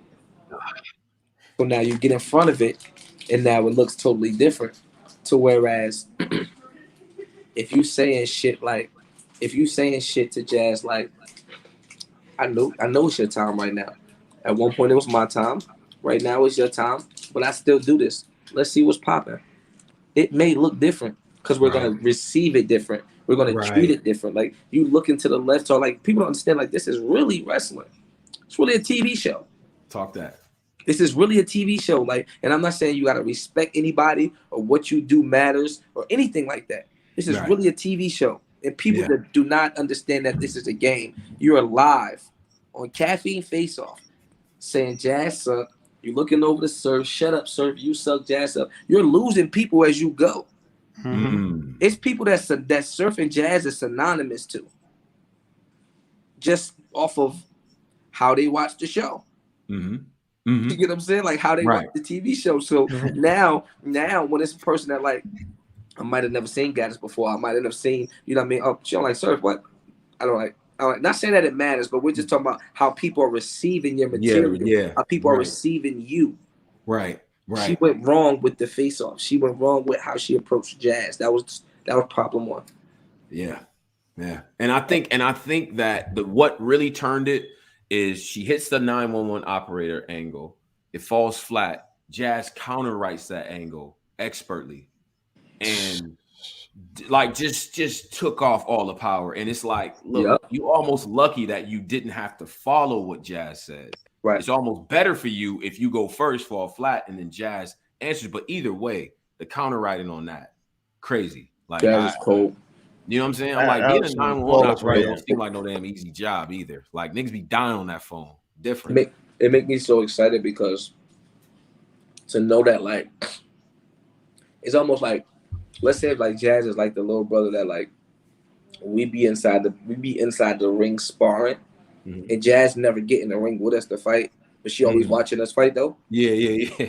So naturally everybody think that she fight with me, so that's why she good. But me knowing that she don't fight with me is what make me appreciate it more, just for me. Right. You know what I mean? Like I said, God's honest truth. My right hand of God. I don't write with Jazz. You know, no right with Jazz, no preparation, no dojo time. Nah, no. She like, I don't know what it does for Jazz as far as like when she come, like when it's time for her to get ready, she always come around. She come spend a week here, 2 weeks here, shit like that. But I don't alter her bars. I'll listen. She'll walk around my house rapping like, and then I'll walk around and rap my rounds and shit like that. But I guess that's how she prepares. You know what I mean? Shit like that, or whatever the case may be. But you know what I mean? Like I never say that's bad, that's good, switch this. I don't like that. You never give it. I imagine that going over my bars of Tsu Surf, it'd be like, all right, that's ass. Like, all right, cool. See, but the thing is, you don't. Like, that's me in the gang. That's not like Jazz. I'm a bar dash. Like that's like Jazz is Jazz. You're a bro dashing, G. Yeah, like bro Jazz is dash. I mean, you know, Jazz. Like, it was like me and the fellas, like we politic different. You know what I mean, type shit. But like with Jazz, it's like it's none of that. It's just like she be around it, so she act like when I'm sitting and I'm watching from the back, I'm watching the screen and shit, and I'm just seeing her movements and like the leans downs, and I'm like seeing flashes of me and shit, and I'm like, she is on her ass. Oh, the QP story. That was the QP story. How you felt about that one? Like that's my thing. Like for somebody to say like me, right? If like I would have never said nothing like that. Like I don't nothing like that. Like she's like that girl is great. Like she's too good, bro. She's too good, bro. Surf, I have you right now 6-0 ending the year. Is it possible? Is that motivation for you going into your possible next battle? Is me being 6-0? Yeah, like it's like to keep up with that same kind of writing level, like to keep up with this Surf we're seeing. That's the level that I've been on though. Like I'm not being funny. Like it's not because I wanted anything like that. But when we talk about his material, it's just where his material is at. He might not be performing it like with Lux. If you break down my material, like I've been rapping like this since I got shot. If we've been 100. Like my material since, not whether I finished or not. We just talk about material. My material been there. It's just about me actually performing and actually putting it together. Material's there. You can expect to be like, I'm gonna say something. I always say something. I never not say nothing though. Hey, yo, sir, let me ask you something. Now I know you're a big fan of this shit. Now I sent you in the Fonz versus Lou battle. What make you say like he just windmilled on that nigga? Like that shit be fire. Like, but what is you just in the battle or you just That's like real life? That's real life. Yo. Listen, like as much shit as I talk, right? People don't understand how much battle rap is a part of my life. Like I started probably like 5th grade, 6th grade, some shit like that, or whatever. Right? So we just always battle rap. I was always the best nigga in the 8th grade. Going into high school, you know what I mean? Me and my friends and shit. Going into high school, I ended up going a week way. So the best nigga in school is O-Red. Right, yeah. You feel me? So, you know, but we never could catch each other on like cafeteria time and shit like that. So like, you know what I mean? So all the way through high school, I'm battle rapping. You know what I mean? Type shit. Then I get locked up. I get locked up like 18. I go to the county. I'm so crazy that it's like it's probably like 60 niggas on the pod. Like Wednesdays and Thursdays, they locking everybody in and just me and the best nigga out and just it's us two. The CEO sitting there against the desk like they want to, you know what I mean, like that. Then when I come home from jail, I bump into Haji Rue and do the Block City shit. And then after the Block City shit is URL shit. And after like this, my whole life, like I've been battle rapping for forever. Like this. So this shit is like as much shit as I talk. Like that's why I talk so much shit. This is what it's exciting. Like this shit be exciting as hell when niggas is crazy. Yeah, and they don't want to see Block City surf, man. Yeah, I don't think so either. They don't want to see Block City surf, man. With the thermals was hold on, stop the press, bro. Bonds, man. Like Chess and Easy was hands down the best battle I've seen with my own eyes this year.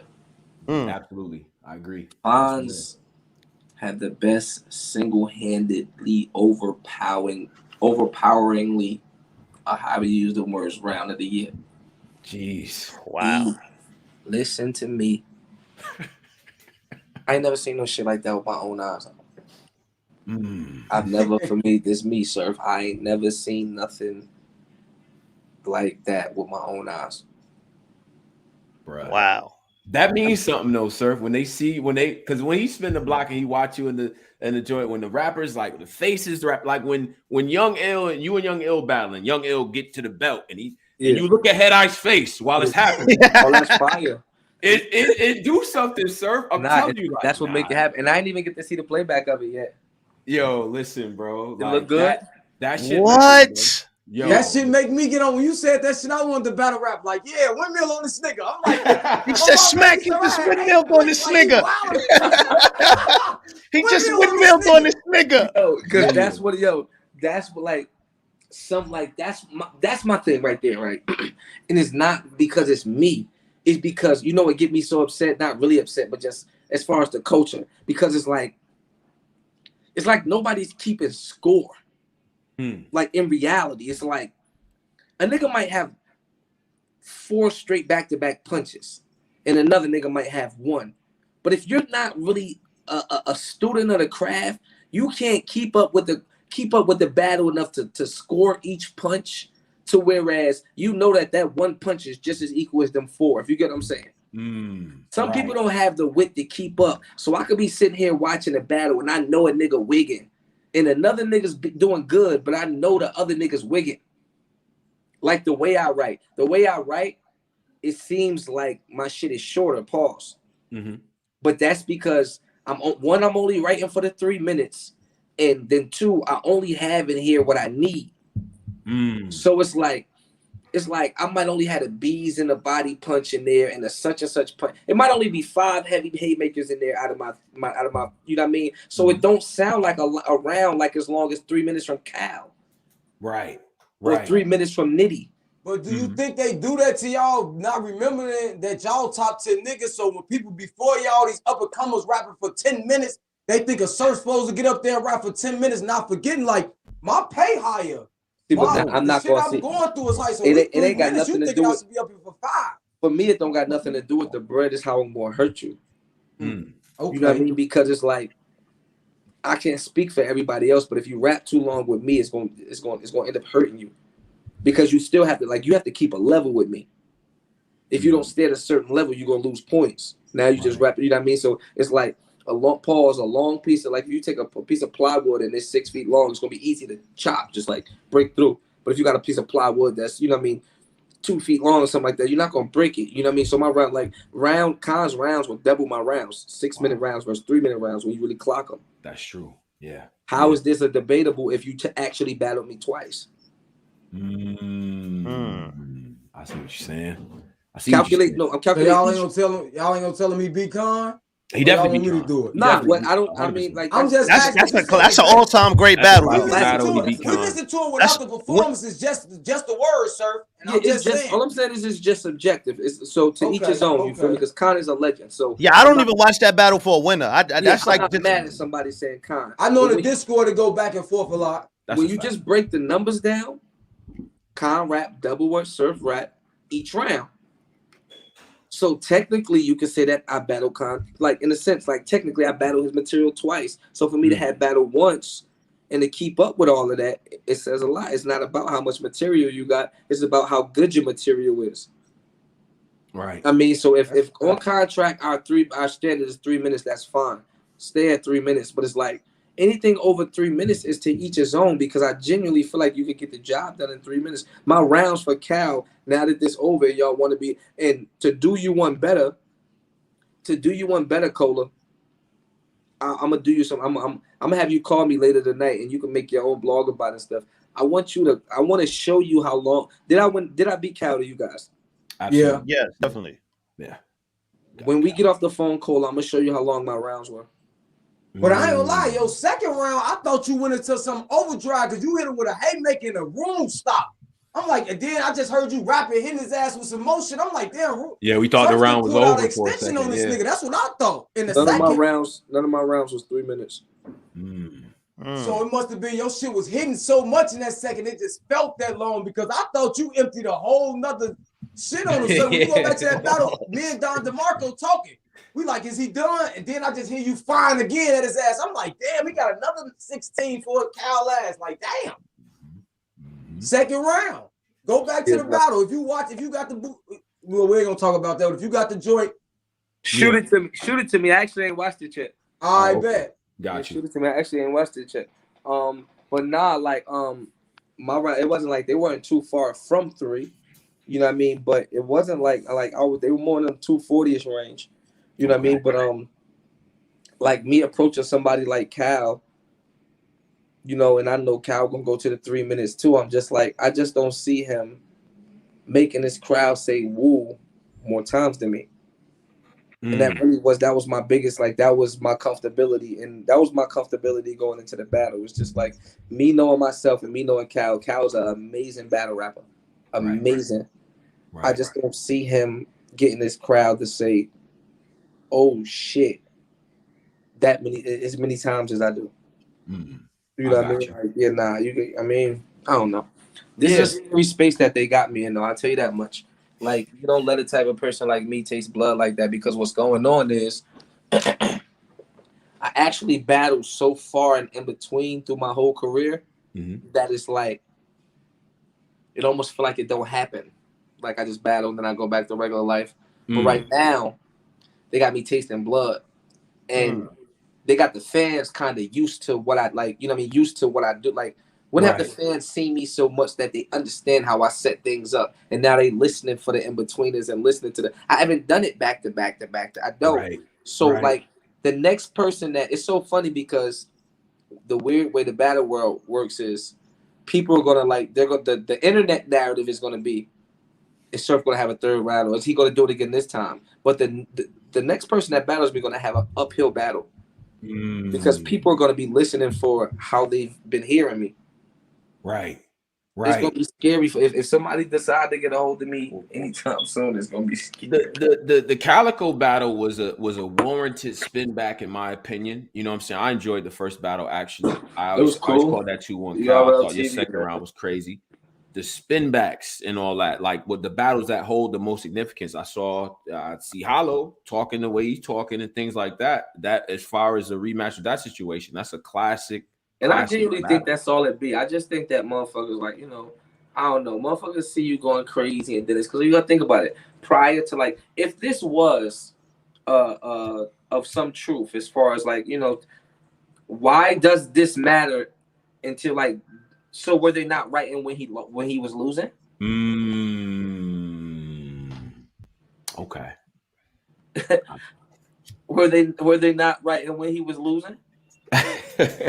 Like, do they only write when he win? Yeah. Do they tell him how to Do they tell him how to look this way and look at like nobody knows who's gonna be on? Do they tell him how to look at Nunu and then look at Smack and then turn to the crowd, put his hands on his head, and then put his hands on his knees and say Bezo? They teach him all that too. He's talking. Talk your talk. How? People won't call it the spade a spade. I'm not speaking on me. I'm speaking on my peers. Me and my peers have created the blueprint for what this craft is. I'll say to people, Calicoe, John Adons. Well, let's say like John. I would feel like John Adons is more of an up and comer. You feel me? As far as like stylistically. So what I'm saying, like, yeah, Calicoe, Big T, Hitman Holla, Tsu Surf, K-Shine, Tay-Rock, Charlie Cliff, like the guys of the URL that because and the reason I wasn't taken away from John, but I'm talking about when you speak on it. Remember that Mav versus Rex card, and then going forward, we didn't see John yet for a while. Right, he was still battling elsewhere. Exactly. That group from that Mav versus Rex battle on professionalized battle rap. Everybody that you see after that group is a creation, a concoction of some of them guys. Yeah, some elements from each one of them. Some elements from each one. Yes, that's a fact. And people the people that don't respect that is the people that don't understand this game. To say Tsu Surf is anything other like this boy Surf has been lock picking doors since he was 19. So when you hear him say, get a baby kiss, who wrote that for him? Like he's been doing exactly. Sound like a drum line. This is nothing new. You know what I mean? So like some stuff like things like that I don't really address. It's just it was like today's news or something like that. But I guess that I guess that's a testament to like me doing very well, you know what I mean, this past coming weekend or something like that. But that's not like that's absurd. Like I wouldn't even waste my time naming the list I need to of battle rappers I speak to about their craft. And it's not helping nobody, but this is men that's comfortable with calling me because they respect my understanding of, and I wish it was like just a bunch of people around because I know some real niggas that'll put their hand up like shit. I call him and ask him, and I call him and ask like some of your favorites. Right. And this is a respectful thing because battle rap is a craft. Like everybody's chasing this invisible belt and want to be the best. And it's not about that. It's about entertaining these people because if you entertain these people, then those other people are going to want to pay you. So some people don't have a problem calling the people who have made an understanding of this business. Like I just was explaining this yesterday. It's like I don't get how much I get paid just because of what I do on that stage. I work for URL for 24 hours. I'm tweeting. I'm on Twitter Spaces. I'm on lives. I am promoting this shit all day long, every day. They know I'm a full employee of. They don't have to expect me 2.5 months now to be on RBE with everything they just put behind me. They just gave me a caffeine job and they got my face on fucking the app when you about to get on it. They don't. Why would they put so much into me for me to go and run and battle on any other league? I don't give a fuck what league it is for any amount of dollar. Yeah, that's fire. Yeah, you know what I'm saying. And some people don't look at that like they paying us high quality amounts of money. That's really like some of these checks is some people's yearly salary. Even though the contract don't say you don't go nowhere morally, why would you go anywhere else? And if you was working for the company at a full time all the time, maybe you'd be making more than you're making. Right. Everybody always sit back and say, oh, well, how sure is he going to be ready? He's on Twitter Space for 2 hours. He's on live with Nunu. He's streaming on caffeine. He's yada, yada. Yes, I'm doing my job for the culture. The culture feels very, very connected to me. Right. Right. That's and it's effective in the way you're promoting like a guy who's not selling out the big. I said this earlier, didn't I, Tom? Like you doing this shit like a guy who's still waiting to, you know, like the guy who we saw back in Jersey, back in the Block City days. You still in that bag, and the fact that we can't get that from a lot of people is just disappointing. I'm like, shit. This is what you said. This is the other 15 right here. This is other 15 right here. Like, you know what I'm saying? So I think that matters. The shots at RBE, man. let me let me ask. You said yeah, they get Polo, my bad. What? Y'all good? I ain't got nothing to do. My feet up now, man. Now that battle of I'm straight. Y'all got it. Yeah. No, I was going. I fuck with Black Compass a million too. Y'all know I had to shout y'all out. Mutual. I fuck with y'all. Yeah. We appreciate the love you showed us. Y'all bring a lot of balance, bro. No Hollywood shit. To the what culture. it is, make sure we straight. We appreciate what you were saying, bro. sir? Yeah. Y'all bring a lot of balance to the culture. You know what I mean? Because it's like it's a lot of multiple different sources that's technically considered credible sources in this culture because of whatever work they put in or whoever they connected, whatever the case may be. But it's a lot of credible sources running around this culture, and being credible sources, I don't think that they uphold their platform the way they should. You know what I mean? But y'all put a lot of balance, a lot of unbiased, a lot of straightforward. Y'all don't kick a lot of bad narratives and shit. So I never got no problem fucking with y'all. You know. Plus, we don't agree on the shit, Surf, at all. It's rare that we agree on anything. It's very rare. Drake announced that he challenged a lot of his friends and peers to put up bread for like individual battle rappers to battle. What's your take on that? Like That's battle rap evolving in that sense. I think that's dope. Every you know what I mean, every famous person, you know what I mean, or every I guess we famous people too. But every every athlete or something like that, grab an artist, put up their little whatever they put up, and then we just go and have a little free fall. I think that'd be dope. I'm playing for anybody except Drake. I don't like that shit. Nah, he leaned over to me and shit. So we get on stage together and shit. He leaned over to me. He like, before you say anything, I was drinking. I was trying to be different. Everybody said they had you. So I said I'm gonna go with Cal. I'm like, nah, that's cool, man. That's cool. Yeah. I ain't fucking, you know what I mean? Nah, but he said I won, you know what I mean? So that was cool for me, you feel me? Because he one of the biggest artists in the world. So and obviously he knows he's a fan of the craft, clearly. Right. So, for him to say something like that, that mean a lot to a nigga. The industry eyes, man, the people just who was talking about this. I mean, this is a hip hop event, you know what I'm saying? Like in terms of just the star power, the people that's probably hitting you up now and shit. Like, what's the reception just from the general hip hop community that you've been seeing and shit? I don't know, like just as far as the card, as far as the coach, it's a good look for the card and the coach. I like just seeing people tweeting about the card and tweeting about how good the culture was. You know what I mean? It's like respectfully, not you know what I mean, in a humble sense. Like it's not too much new to me. You know what I mean? Like that's not like my first time slapping files with Drake or my first conversation with him or you know what I mean. A lot of these other people that's sending me messages like, yo, you went crazy. It's like he told me I went crazy 6 battles ago.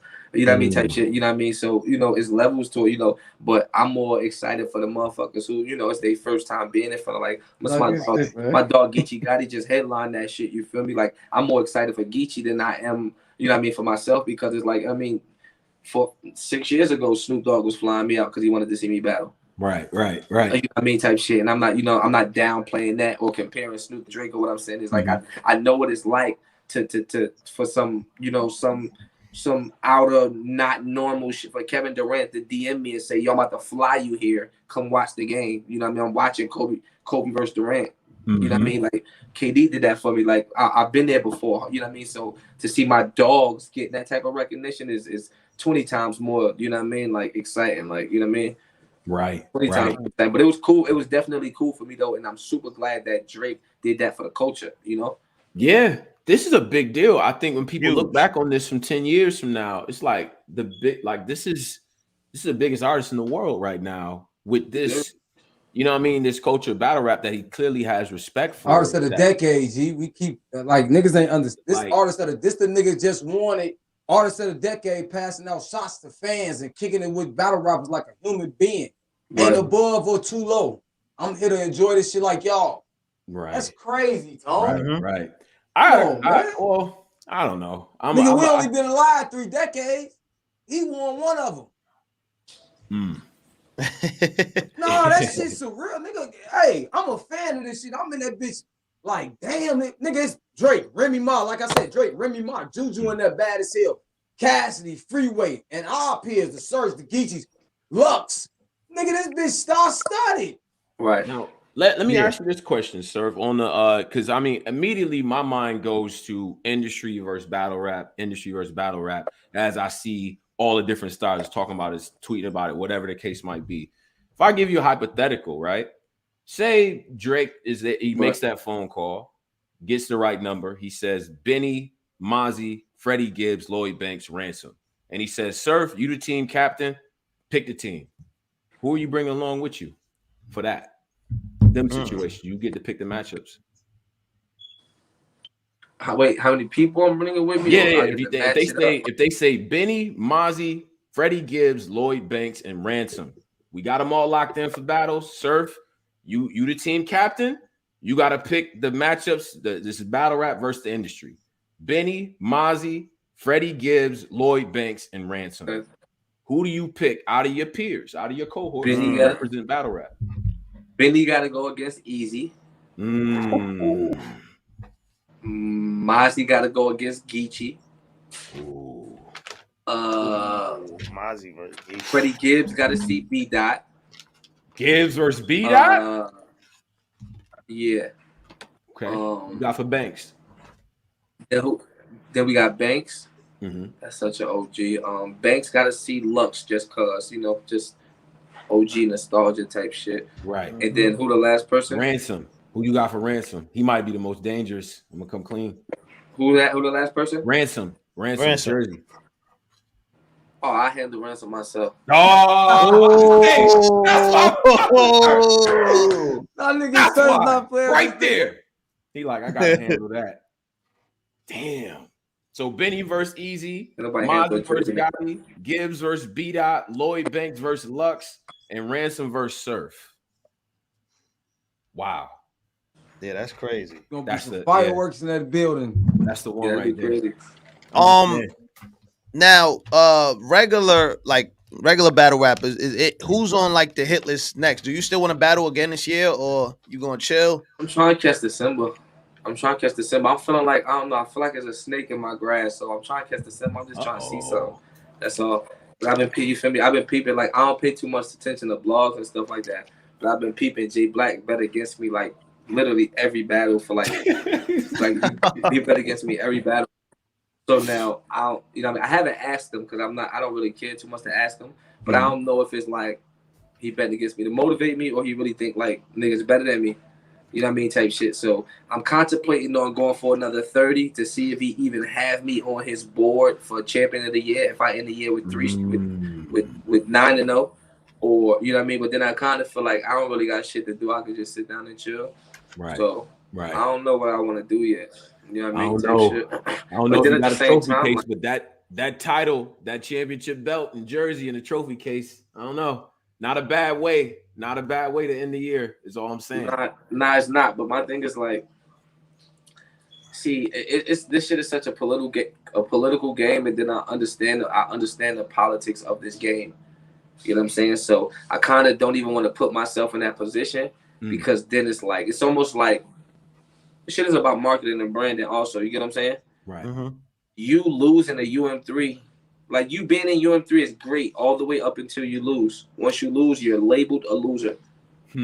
If you do not win UM3, you lose it. Right. You're branded as a loser. Like, that's a part of your brand. You know what I'm saying? Yeah. You know, certain things like that. So it's like, and J Black's giving me weird guy vibes, so I don't even want to play in the whole my name being in there too much and then it look like. But it's the fans that vote you.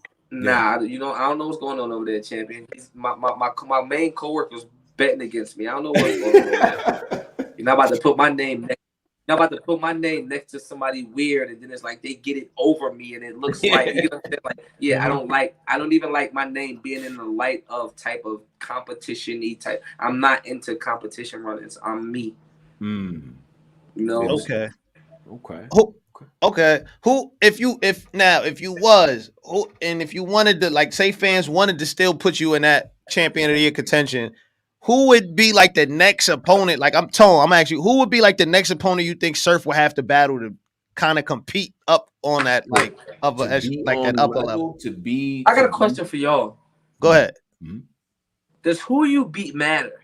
Yes. Yes, hell yeah. Absolutely. So half the shit that go on the other side of the fucking mat, which I don't like saying their name, should not matter because these motherfuckers they bouncing around, they rinse and repeat in Rosenberg Raw and show off and ill will against random, regulate, normal niggas. They're like, I keep trying to do them. The niggas don't understand how, like, I keep saying this shit. It like numbers matter. You 3 normal niggas is 1 top tier nigga. You beating 3, you have to beat 3 mid-tier niggas to be the top tier nigga.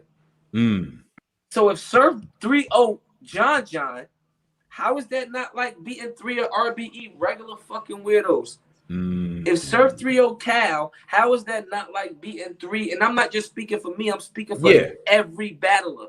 Right.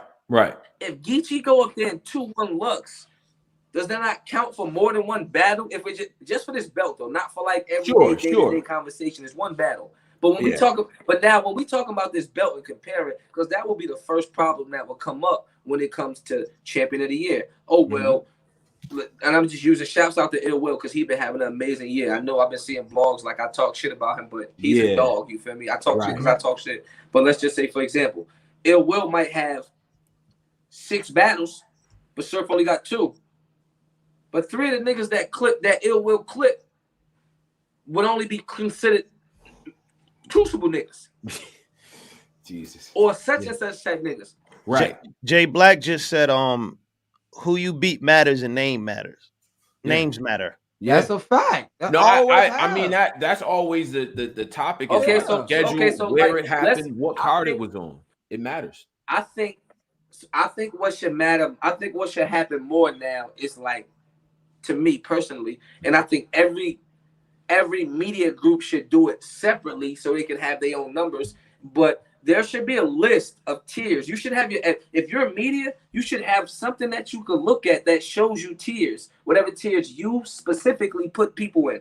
You know what I'm saying? So now I got a board, and okay, he's top tier, he's top tier. These are all the top tiers. These are all the mid tiers. These are all the low tiers to me. And then next to low tiers, you put +1. Next to mid tiers, you put +3. Next to top tiers, you put +5. And then you calculate when somebody beat them, it'll look something totally different. Because if we was just going off them numbers right there alone, I'd have 10 off 2 battles. Now you take a motherfucker that beat 3 mid tiers, he still only got 6. Right. But nobody want to do it like that. We want to play the political tricky game to where is it like, oh, he's been battling everywhere and he's been doing. No, let's call a spade a spade. Beating fucking Calicoe smack dab in the middle of a URL stage, the biggest stage period, the one that you work for, the one that everybody brand around. Beating somebody on that stage should matter more than beating a motherfucker. Stop. But it has though, because the last 3 champion of the years came through here, Chilla and Geechi. No, I'm not saying it. No, I'm not saying that they didn't or they haven't. Sure. What I'm saying is we're just speaking on when y'all start speaking on if I was going for champion of the year. Right. And I said where it would get tricky at and why I wouldn't do it and the way it's supposed to go if I did, like if I was caring about it. I think like last year, what we did, we had every battler in the battles that they won. In Excel, did they win or lose? Okay, 1 or 0. Then you have to add weighting based on who they went up against. If that was a top tier opponent, that got to be like another score in that other column. And then you got to consider the card it was on, because I feel like that shit matters. Was it a high pressure, big spotlight card amongst the leagues? Okay, cool. That has to factor in. So strength of schedule and weight on the card matters. And I always talk about how you did relative to the rest of the card too. If you were the standout guy that night, you need to get credit for that too. Like that's why I like when they had champion of the night. Right. That be like, well, not only was he great that night, but he beat the rest of the card, because that's how my brain works. He was the best nigga that night. You feel me? Right. That has to matter. Right. I don't see why that. I just don't see why that wouldn't matter. It's like, because if we just writing stuff out, just writing names next to stuff, we get caught up in a blurred vision of just numbers and names, but we not highlighting the colors to whereas, oh, he got battle of the night this night. That count for something. If a nigga got 2 battle of the nights, 3 battle of the nights, that's points compared to, you know what I mean? Like champion of the year the person should be filled with accolades. Like just champion of the year shouldn't be the accolade. The accolade should be the fulfillment of your accolades throughout the year. Who's done the most? Because if that's the case, I could go say, yo, I want to take $5,000. I'm taking $5,000 for battles next year. And I get booked 52 times. And I won't lose because they'll be against nobodies. Yeah. Why won't I get champion of the year? Yeah, right now, if I was doing the, you know, Well, what I they mean, said, but they hold on. I was like, right now, if I was doing that, you probably would be up there. Like, I probably would have you as like 6 right now, like 6, maybe entering in the top 5. Right, and that's what I'm saying. Like I don't like, and don't get me wrong. Like I don't even feel like I'm supposed to be like, just because I won 2 battles, I'm supposed to be 1, 2, 3, or 4. You feel me? Type shit, or 5. Like, because it's niggas that's been putting in work. You feel me? Type shit. But we was just speaking on if I was going for, like, if I was, I feel like you gotta have 3 or something like that. If I was to battle another one, then I was to be in the runnings. But in reality, I only do heavyweight fights. So if I was to go and clip 3, whoever this other heavyweight is, like, what the fuck would the talk be about? Because in reality, niggas don't even fight at my level on a consistent basis. Nobody. Hey, Nobody fights at my level. If the person, if the next situation, if it happens before the end of this year, is of the same magnitude as what we just saw for the last 2, and you get a 30 on that one, it will be very, very difficult not to have you in that running. Jay Black don't even know what your boy O-Red, he got him 2-1. The year your boy O-Red won, he didn't do no work on URL. Jay Black don't even know who I'm battling yet. He got him 2-1. Yeah. Hey, sir, the year that O-Red won it, he didn't battle on URL. It just was that he retired a nigga and he whooped Big K ass, like, bad. And he had a couple other matchups where it wasn't even close. But the opponent, I think, matters. Whether or not I see you on a smack stage or KOTD, for instance, Pat Stay's still Pat Stay. Calicoe's still Calicoe, in my opinion. Certain level of competition, regardless of where they at, I'ma still count that like it's one of those, bro. I that's how I feel. You know what I'm saying? That's still he's still who he is. Regardless. Y'all gotta understand and start respecting how some, like, y'all gotta understand and be like, I'm telling you as a battler, bro. Some of these niggas don't even clip up the same depending on the stage, and that's me being 100% real. And you the only person I've seen keep it G on that. The battlers get mad at us because they like, well, bro, I wrote the same type of level, the same type of work I brought to URL, I brought to RBE, or I brought to this league, or I went on the riot and did this. They telling me that. You the only person I've actually see keep it real, like, bro, that wasn't on URL. I don't even have the same energy for that. You know what I'm saying? So because y'all niggas out here playing with these 1 subscriber niggas talking all this compromise shit and don't want to keep it real. Like I said, we all know URL is the granddaddy of them all. Respect all leagues, but this shit got us here. This is why we half of us blogging. This shit right here. URL is the honey. But we try to play this fence. Well, it's gonna be respect on all levels, but bro, they're the innovators. Look at the shit they doing. $1 million battles. Let me get all my rapper friends. This is Drake, artist of the deck. We ain't seen this shit, bro. Every time apps. Come on, bro. We gotta stop calling what the fuck these niggas that ain't buying shit and doing nothing calling and keeping it real, bro. This is what got us here. This is what the way it's keeps supposed us to driving. go. I guarantee all you, these when leagues, URL come, a lot of bullshit, messy shit come. Ain't nobody talking about what KOTD doing on Sundays. Let's keep it real. Ain't nobody talking about that other shit. Niggas start doing all the niggas' families and shit. But when URL shit come, niggas ain't doing it but talking all battle rap. And then they comparing leagues. That's real, bro. Sorry. Listen, if these motherfuckers was humble enough and cool enough and smart enough, they would reach out to URL and the likes of business. And if this was business, then we will be looking at now a 3-level, 3-league platform. The levels would be whether it be RBE, then KOTD, RBE, URL, to whereas like KOT is the overseas version, meaning that like you have a away game. Right. You know what I mean? RBE is the level like RBE is where if you can make it through RBE, then you can highlight, then you can get on the URL stage. And if you're see RBE is so not comfortable being under URL as opposed to being the D League to URL. You know how much money the D League make now because they're okay with being a D League. You know how many D League athletes go through the D League to get to the just like if I'm RBE, I'm okay with saying I made that. Just imagine if like everything that was on RBE goes to URL. So imagine if I was a Lou Castro and I had them type of performances on RBE, which elevated me to URL, caffeine, pay-per-view status. Right. But nobody wants to link up and.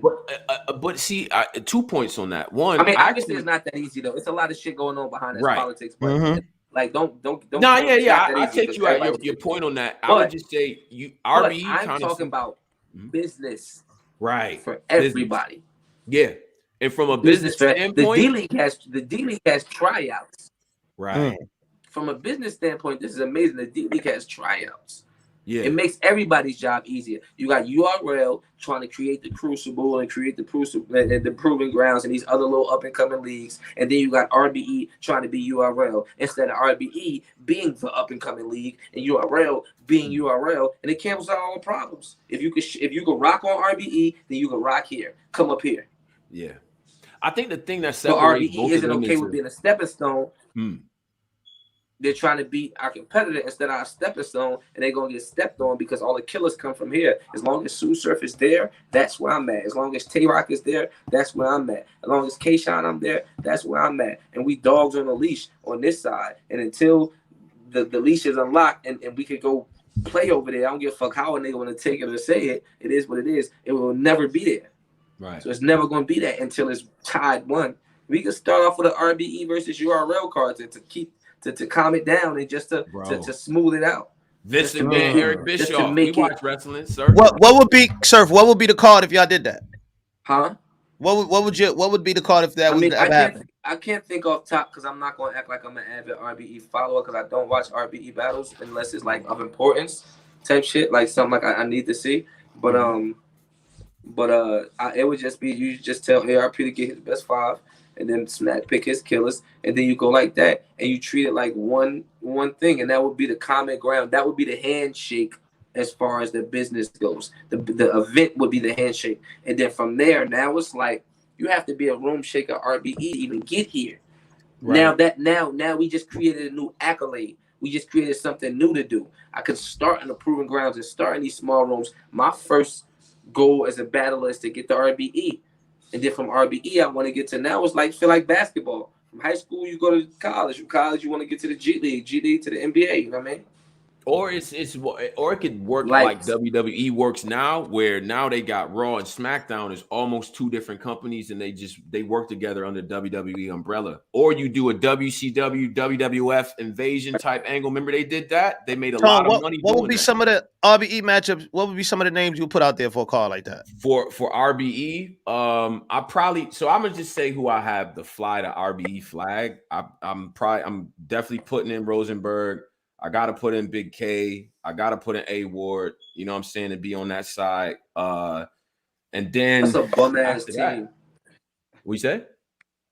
It had to be Ill Will. Then it had to be Ill Will for sure as one of their hitters. And I don't know who that 5th guy would be, to be honest with you. That Hitman. He got the company. Oh, Hitman. Yeah, low key Hitman. What? That's their squad. Hitman, Rosenberg, Ill Will, A Ward. Yeah, sir. He partnered up. And Big K. That's a good team. That's a good team, sir. Y'all ain't gonna just throw out the Crucible for them. Yeah, brother. Good team. They suck. Yeah, look at sir. They suck. Hey yo, Rosenberg can't beat nobody in URL mid. Rosenberg can't beat Luke Castro. Rosenberg can't beat real name Brandon. Come on. Rosenberg can't beat fucking who else I like? He can't beat Ace. Who else I like? Yeah, Rosenberg don't beat like our young guns. Like y'all sound crazy. Who else the fuck y'all said? Big K.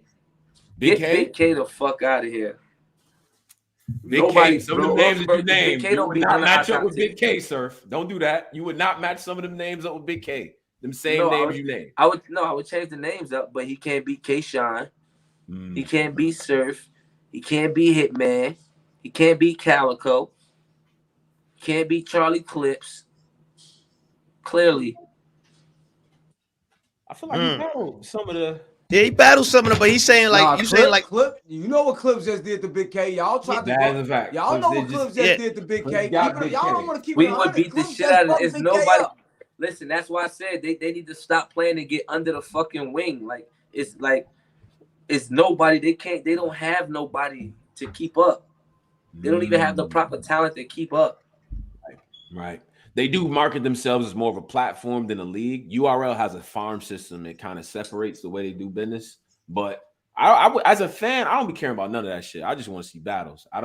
But To me though, if you're a battler, you should as be a fan. As a fan, I this think it thing. would help the business. That was the full argument. As a fan, I think it would help the business if it was to get it do better together than apart. But that's just my small opinion. As long, but niggas know my side.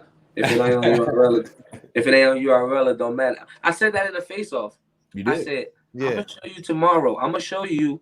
Niggas gonna think I don't like New Jersey the way I'm gonna show you tomorrow that it only matter on URL. I told niggas it only matter, and I said it. I said in the face-off, it only matter on URL. And I show niggas I'm gonna act different tomorrow. So earlier you said Hollow as a name for a potential matchup. I think Iron Solomon versus Surf. I think that's like the next one. It's fire. He said he's not ready. Wait, whoa. Wait. Said he not ready. Not ready. Nah. Get ready. What are you talking about? Like, I sent him after the event. He said he said I did amazing. He said I said you next. He said I'm not ready yet. Damn. Wow. You and Iron Solomon in a volume. That's the one. That right there, volume situation. Yeah. Room. Nah, I want to keep surfing crowds. I ain't gonna front. I don't want Iron in the crowd. Niggas have to put me in the cage. Yeah, niggas doing a steel cage match. Niggas gotta put me like yo. The niggas trying because it brings the best. But Surf is a guy that says he wants the best version of his opponents when he battles them. The best Iron you're gonna get is in a steel cage match. Then I don't want to see it then. I don't want to see it then. Surf can do both well. Field, man. He got to come over here, man. Why am I going over there? He got to come over here. Call of Duty. Meet me in the middle of the map. See what happens up here, Surf?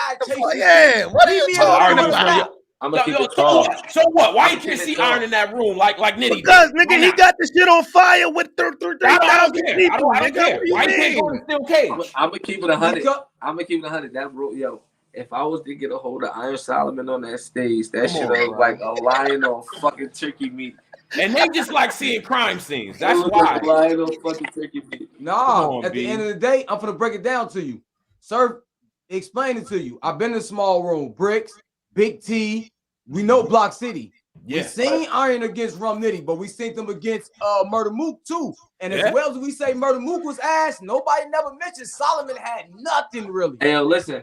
I do better in a small room than Solomon do better on the big stage. If that nigga get on the big stage, they're gonna be looking at him like you crazy. I'm gonna hit him with a 300-round chopper. That shit would not be fair.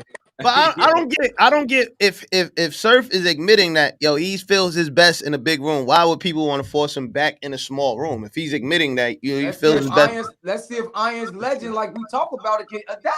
I think Iron has proven to us that he's not as powerful in a big room, but because of what they would probably say to each other and how well it would be wrapped, Volume City, man, for me personally. But listen, this is what I'm saying though, Tone.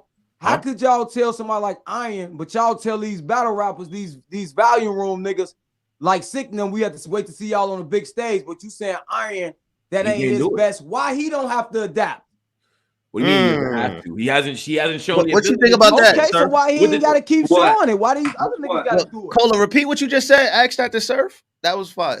I said, just like we ask these PGs, well, you get at them a lot, Surf. Like you niggas, hey, the big stage is different. Y'all can do this shit in the small room, but when you come on the other side, why when we get to these Luxes, Solomons, it's always let's get him in the element. No, why he ain't gotta adapt to the big room like a nigga gotta adapt to the small and big room like yourself? They just complain, man, Surf small room. Like the standards gotta be the same. Yeah, the standards do gotta be the same for everybody. But I mean, how do we choose though? What, we gotta flip a coin or something? Like, I mean, you can't really tell. Like sometimes you gotta, you feel me? Like we know. I don't know how we choose. If you got a nigga that's crazy in the big stage and a nigga that's crazy in a small room, how you choose? Right. I mean, that's kind of like that's starting to become a new thing now because like you know what I mean, not just because it's me, it's just like you clearly see a nigga is really, really spooky in a larger room. Right. And you see another nigga is so technical in a small room. Like us trying to pick a side is kind of handicapping one of them. I agree. So totally. I almost you feel like you have to choose the person that could adapt to the other side better is the place you got to go. Bingo.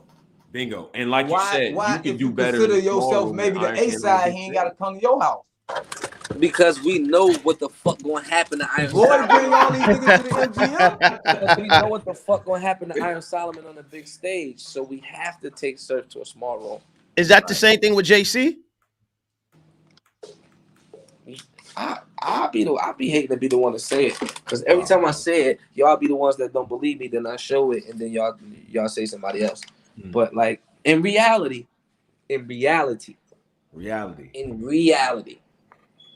JC cannot stand on a big stage with Surf. His pen is beautiful. Clearly, Surf got something different going on that stage. Clearly, before you all right, cool. We get to talk about it in between battles. And all. He's showing us with our own eyes. He clearly has something different going on with this shit. Clearly, he rebuttal when he on big stage. He rebuttaling. He moving. Easy behind him, wilding, rock behind him, like they in another dimension. Yeah, they in another dimension. Like JC's gonna stand there and try to rap to me. I'm gonna be dancing around him. I'm gonna be talking to smack. I'm gonna be talking to the crowd. I'm gonna be looking real mean and looking down on him, and it's not gonna look nice. It's not gonna look nice, bro. JC gonna look like John, and then they gonna say he wasn't supposed to be there in the first place. damn.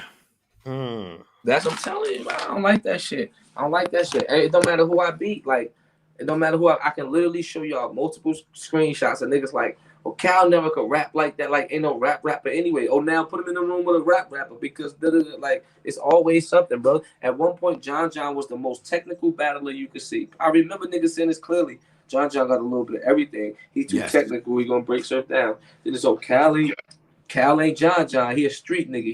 He talk that shit different. He got the swag. I just put the John over Cal greater than the other day. They was killing me when I put that John greater than Cal shit. They did. Why Cal was so amazing. Cal would go. His resume damn near better than yours. He beat all y'all. After that, come on, bro. Then you're gonna put a nigga whose career is beneath both of those in front of me, in front of 3,000 people. Y'all gonna let me talk in front of 3,000 people about how I feel about his career? How do JC beat Surf if we about to get like fuck what you say your opinion? Like anybody's opinion is their personal opinion. The fucked up part about opinion is it only stays in your head. There's gonna be 3,000 people in that room, and JC is gonna try to convince 3,000 people why he better than Tsu Surf in 15 minutes. Stop it. Right. Stop it. It's an uphill battle off rip. I would think the two battles that you just had, hypothetically, if you were to end it off in a volume steel cage match and get that one too, it'd be very, again, for me and my own petty fan purposes, when I get put on the suit and I stand in front of Jay Black, you got to tell me why that belt doesn't go to Jersey or Compton, to be honest. You got to tell me why. So I feel like that'd be ill to end that off with. I ain't going to hold you. I'm learning Jay Black want to be different. Jay Black. You want to be Shout out to Black, man. That shit gonna go to Yoshi. Shit gonna go to Yoshi. I think everybody is like kind of leaning into Geechi right now. He's like kind of in the lead in the rankings right now. I think so. Rightfully so. Couple of blocks, nigga. Man. What you talking about? 3 to the west. 3 of them. Here, a couple of blocks. I feel, yeah. There's a couple of blocks in front of niggas. G, when you look at that shit, that's a fact.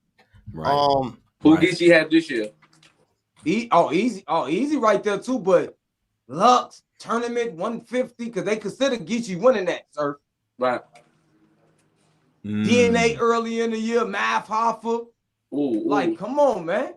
DNA, Math Hoffa, Loaded Lux, KCJ. Who else he beat? Rum Nitty. Come on, man. Rum Nitty considered 2-3. Look at the strength with the power of the niggas.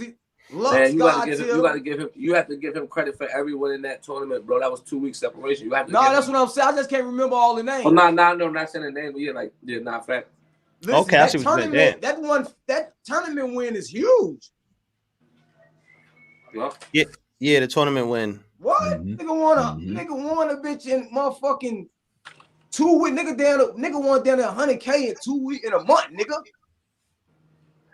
Yeah, that's a fact. We definitely month, 2 months tops. So like Sir say, niggas ain't making that on the year. It's a whole lot to break down. Go hand that over. I don't give a fuck if I go ahead. If I ain't battling Mook, if I ain't beating Mook in December, that's Geechi's. Oh, like pay that man. Yeah, I feel like the Mook battle would definitely, and it makes a lot of sense now. You know, being with Reach and stuff, actually. it make. I think that was after somebody loses or has a bad performance. I just hate how people do this. They not who we thought they were. It's like, bro, look at who they just went up against, bro. Like if you watch LeBron play 1-on-1 against Kawhi and LeBron smokes him, you're not gonna look at Kawhi like you ain't one of them ones. Like nigga, Bron. That's Bron. Like you know what I'm saying. So that's why I just hate when fans do that. I get it. I used to do the same shit. But it's like, bro, look who people was going up against, bro. It's different. So, but nah, that being said, man, Surf, man, appreciate you, bro. Appreciate your time, your perspective, bro. Like, I feel like this run that you on right now, you made it difficult for people to have complaints and critiques. You answered a lot of shit this year, bro. And if you got another one loaded up, you know what I'm saying? We looking forward to that, bro. But you know, we're gonna hold you to that consistency, man. We're gonna hold. You give us this, you gotta keep it there. Y'all hold me to that even when I ain't there. Yo, listen, we got to, Surf. You gave us too many, Surf. Yeah. Shoot the baby on the playpen. That's you. Hey, Tone. Nigga want to throw all the motherfucking biggest moments in our face when he going crazy. Then when a nigga on his ass about not doing his job. Come on, man. On me, man. What up? Like, but bro, you want to tell us press 9 or Big T after Jet 24. You want to give us all these awards. We spend the week watching Best for Surf. I told Twerk the same thing. Word. No. Rock don't do it. I'm here now. Rock don't play. Rock don't do it. So you created he give us our airtime.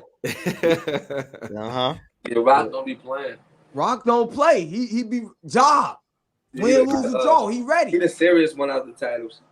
Yeah, he's serious. Rock me in his bag. Rock's serious. dope, yeah, Rock the serious. How does he get motivated? Like it's crazy. It's like every battle is he's going up and up. No, that's still crazy to do that. He's like LeBron. What's crazy is how fast he remember his shit. Like he didn't like you hear all that material. Yeah, he doesn't start remembering that until about 2 weeks before, like a week and a half before. Rock writes longer. Like none of them. Like Rock ain't never took a break since the start of this shit. Niggas don't be understand. The man haven't took a break since 2010. Yeah, different. That's a fact, but yeah.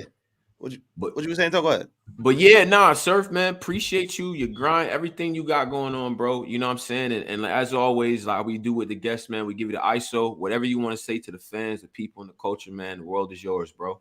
It's all love, man. You know me, Jersey shit. Ain't nothing changed since I started. I ain't got shit to say but Jersey. Y'all heard the man. When I'm winning, when I'm losing, same shit, Jersey. Word, man. Yo, make sure y'all check out that music. Follow Surf. We'll have different links and stuff like that for all of y'all. Surf, till next time, bro. Appreciate y'all.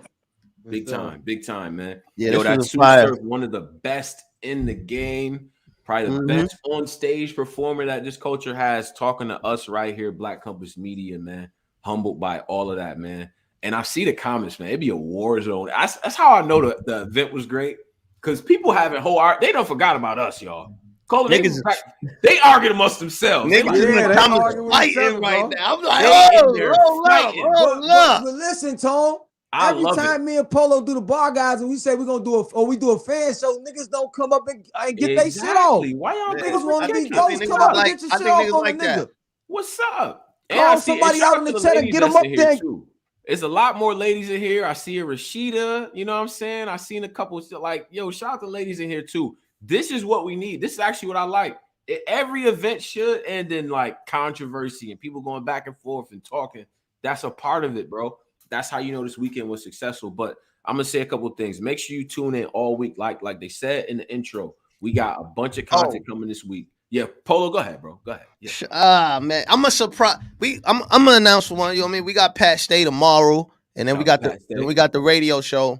The Wednesday one is gonna be crazy. Yeah. We gotta keep that one close to the vest. But make sure y'all download that Lou Castro Revenge. Fire. Make sure you go get Revenge. Definitely worth a listen. Definitely fire. You know what I'm saying? And make sure you in tune with what's going on too, man. Beats, rhymes, and life. We're gonna have the verses kicking off. And make sure you join the Discord this nigga as talking about life. well. This flows, nigga. For all the goddamn battle rap talk and for all of the sports and culture and things like that, man. So yes, sir. Black Compass Media.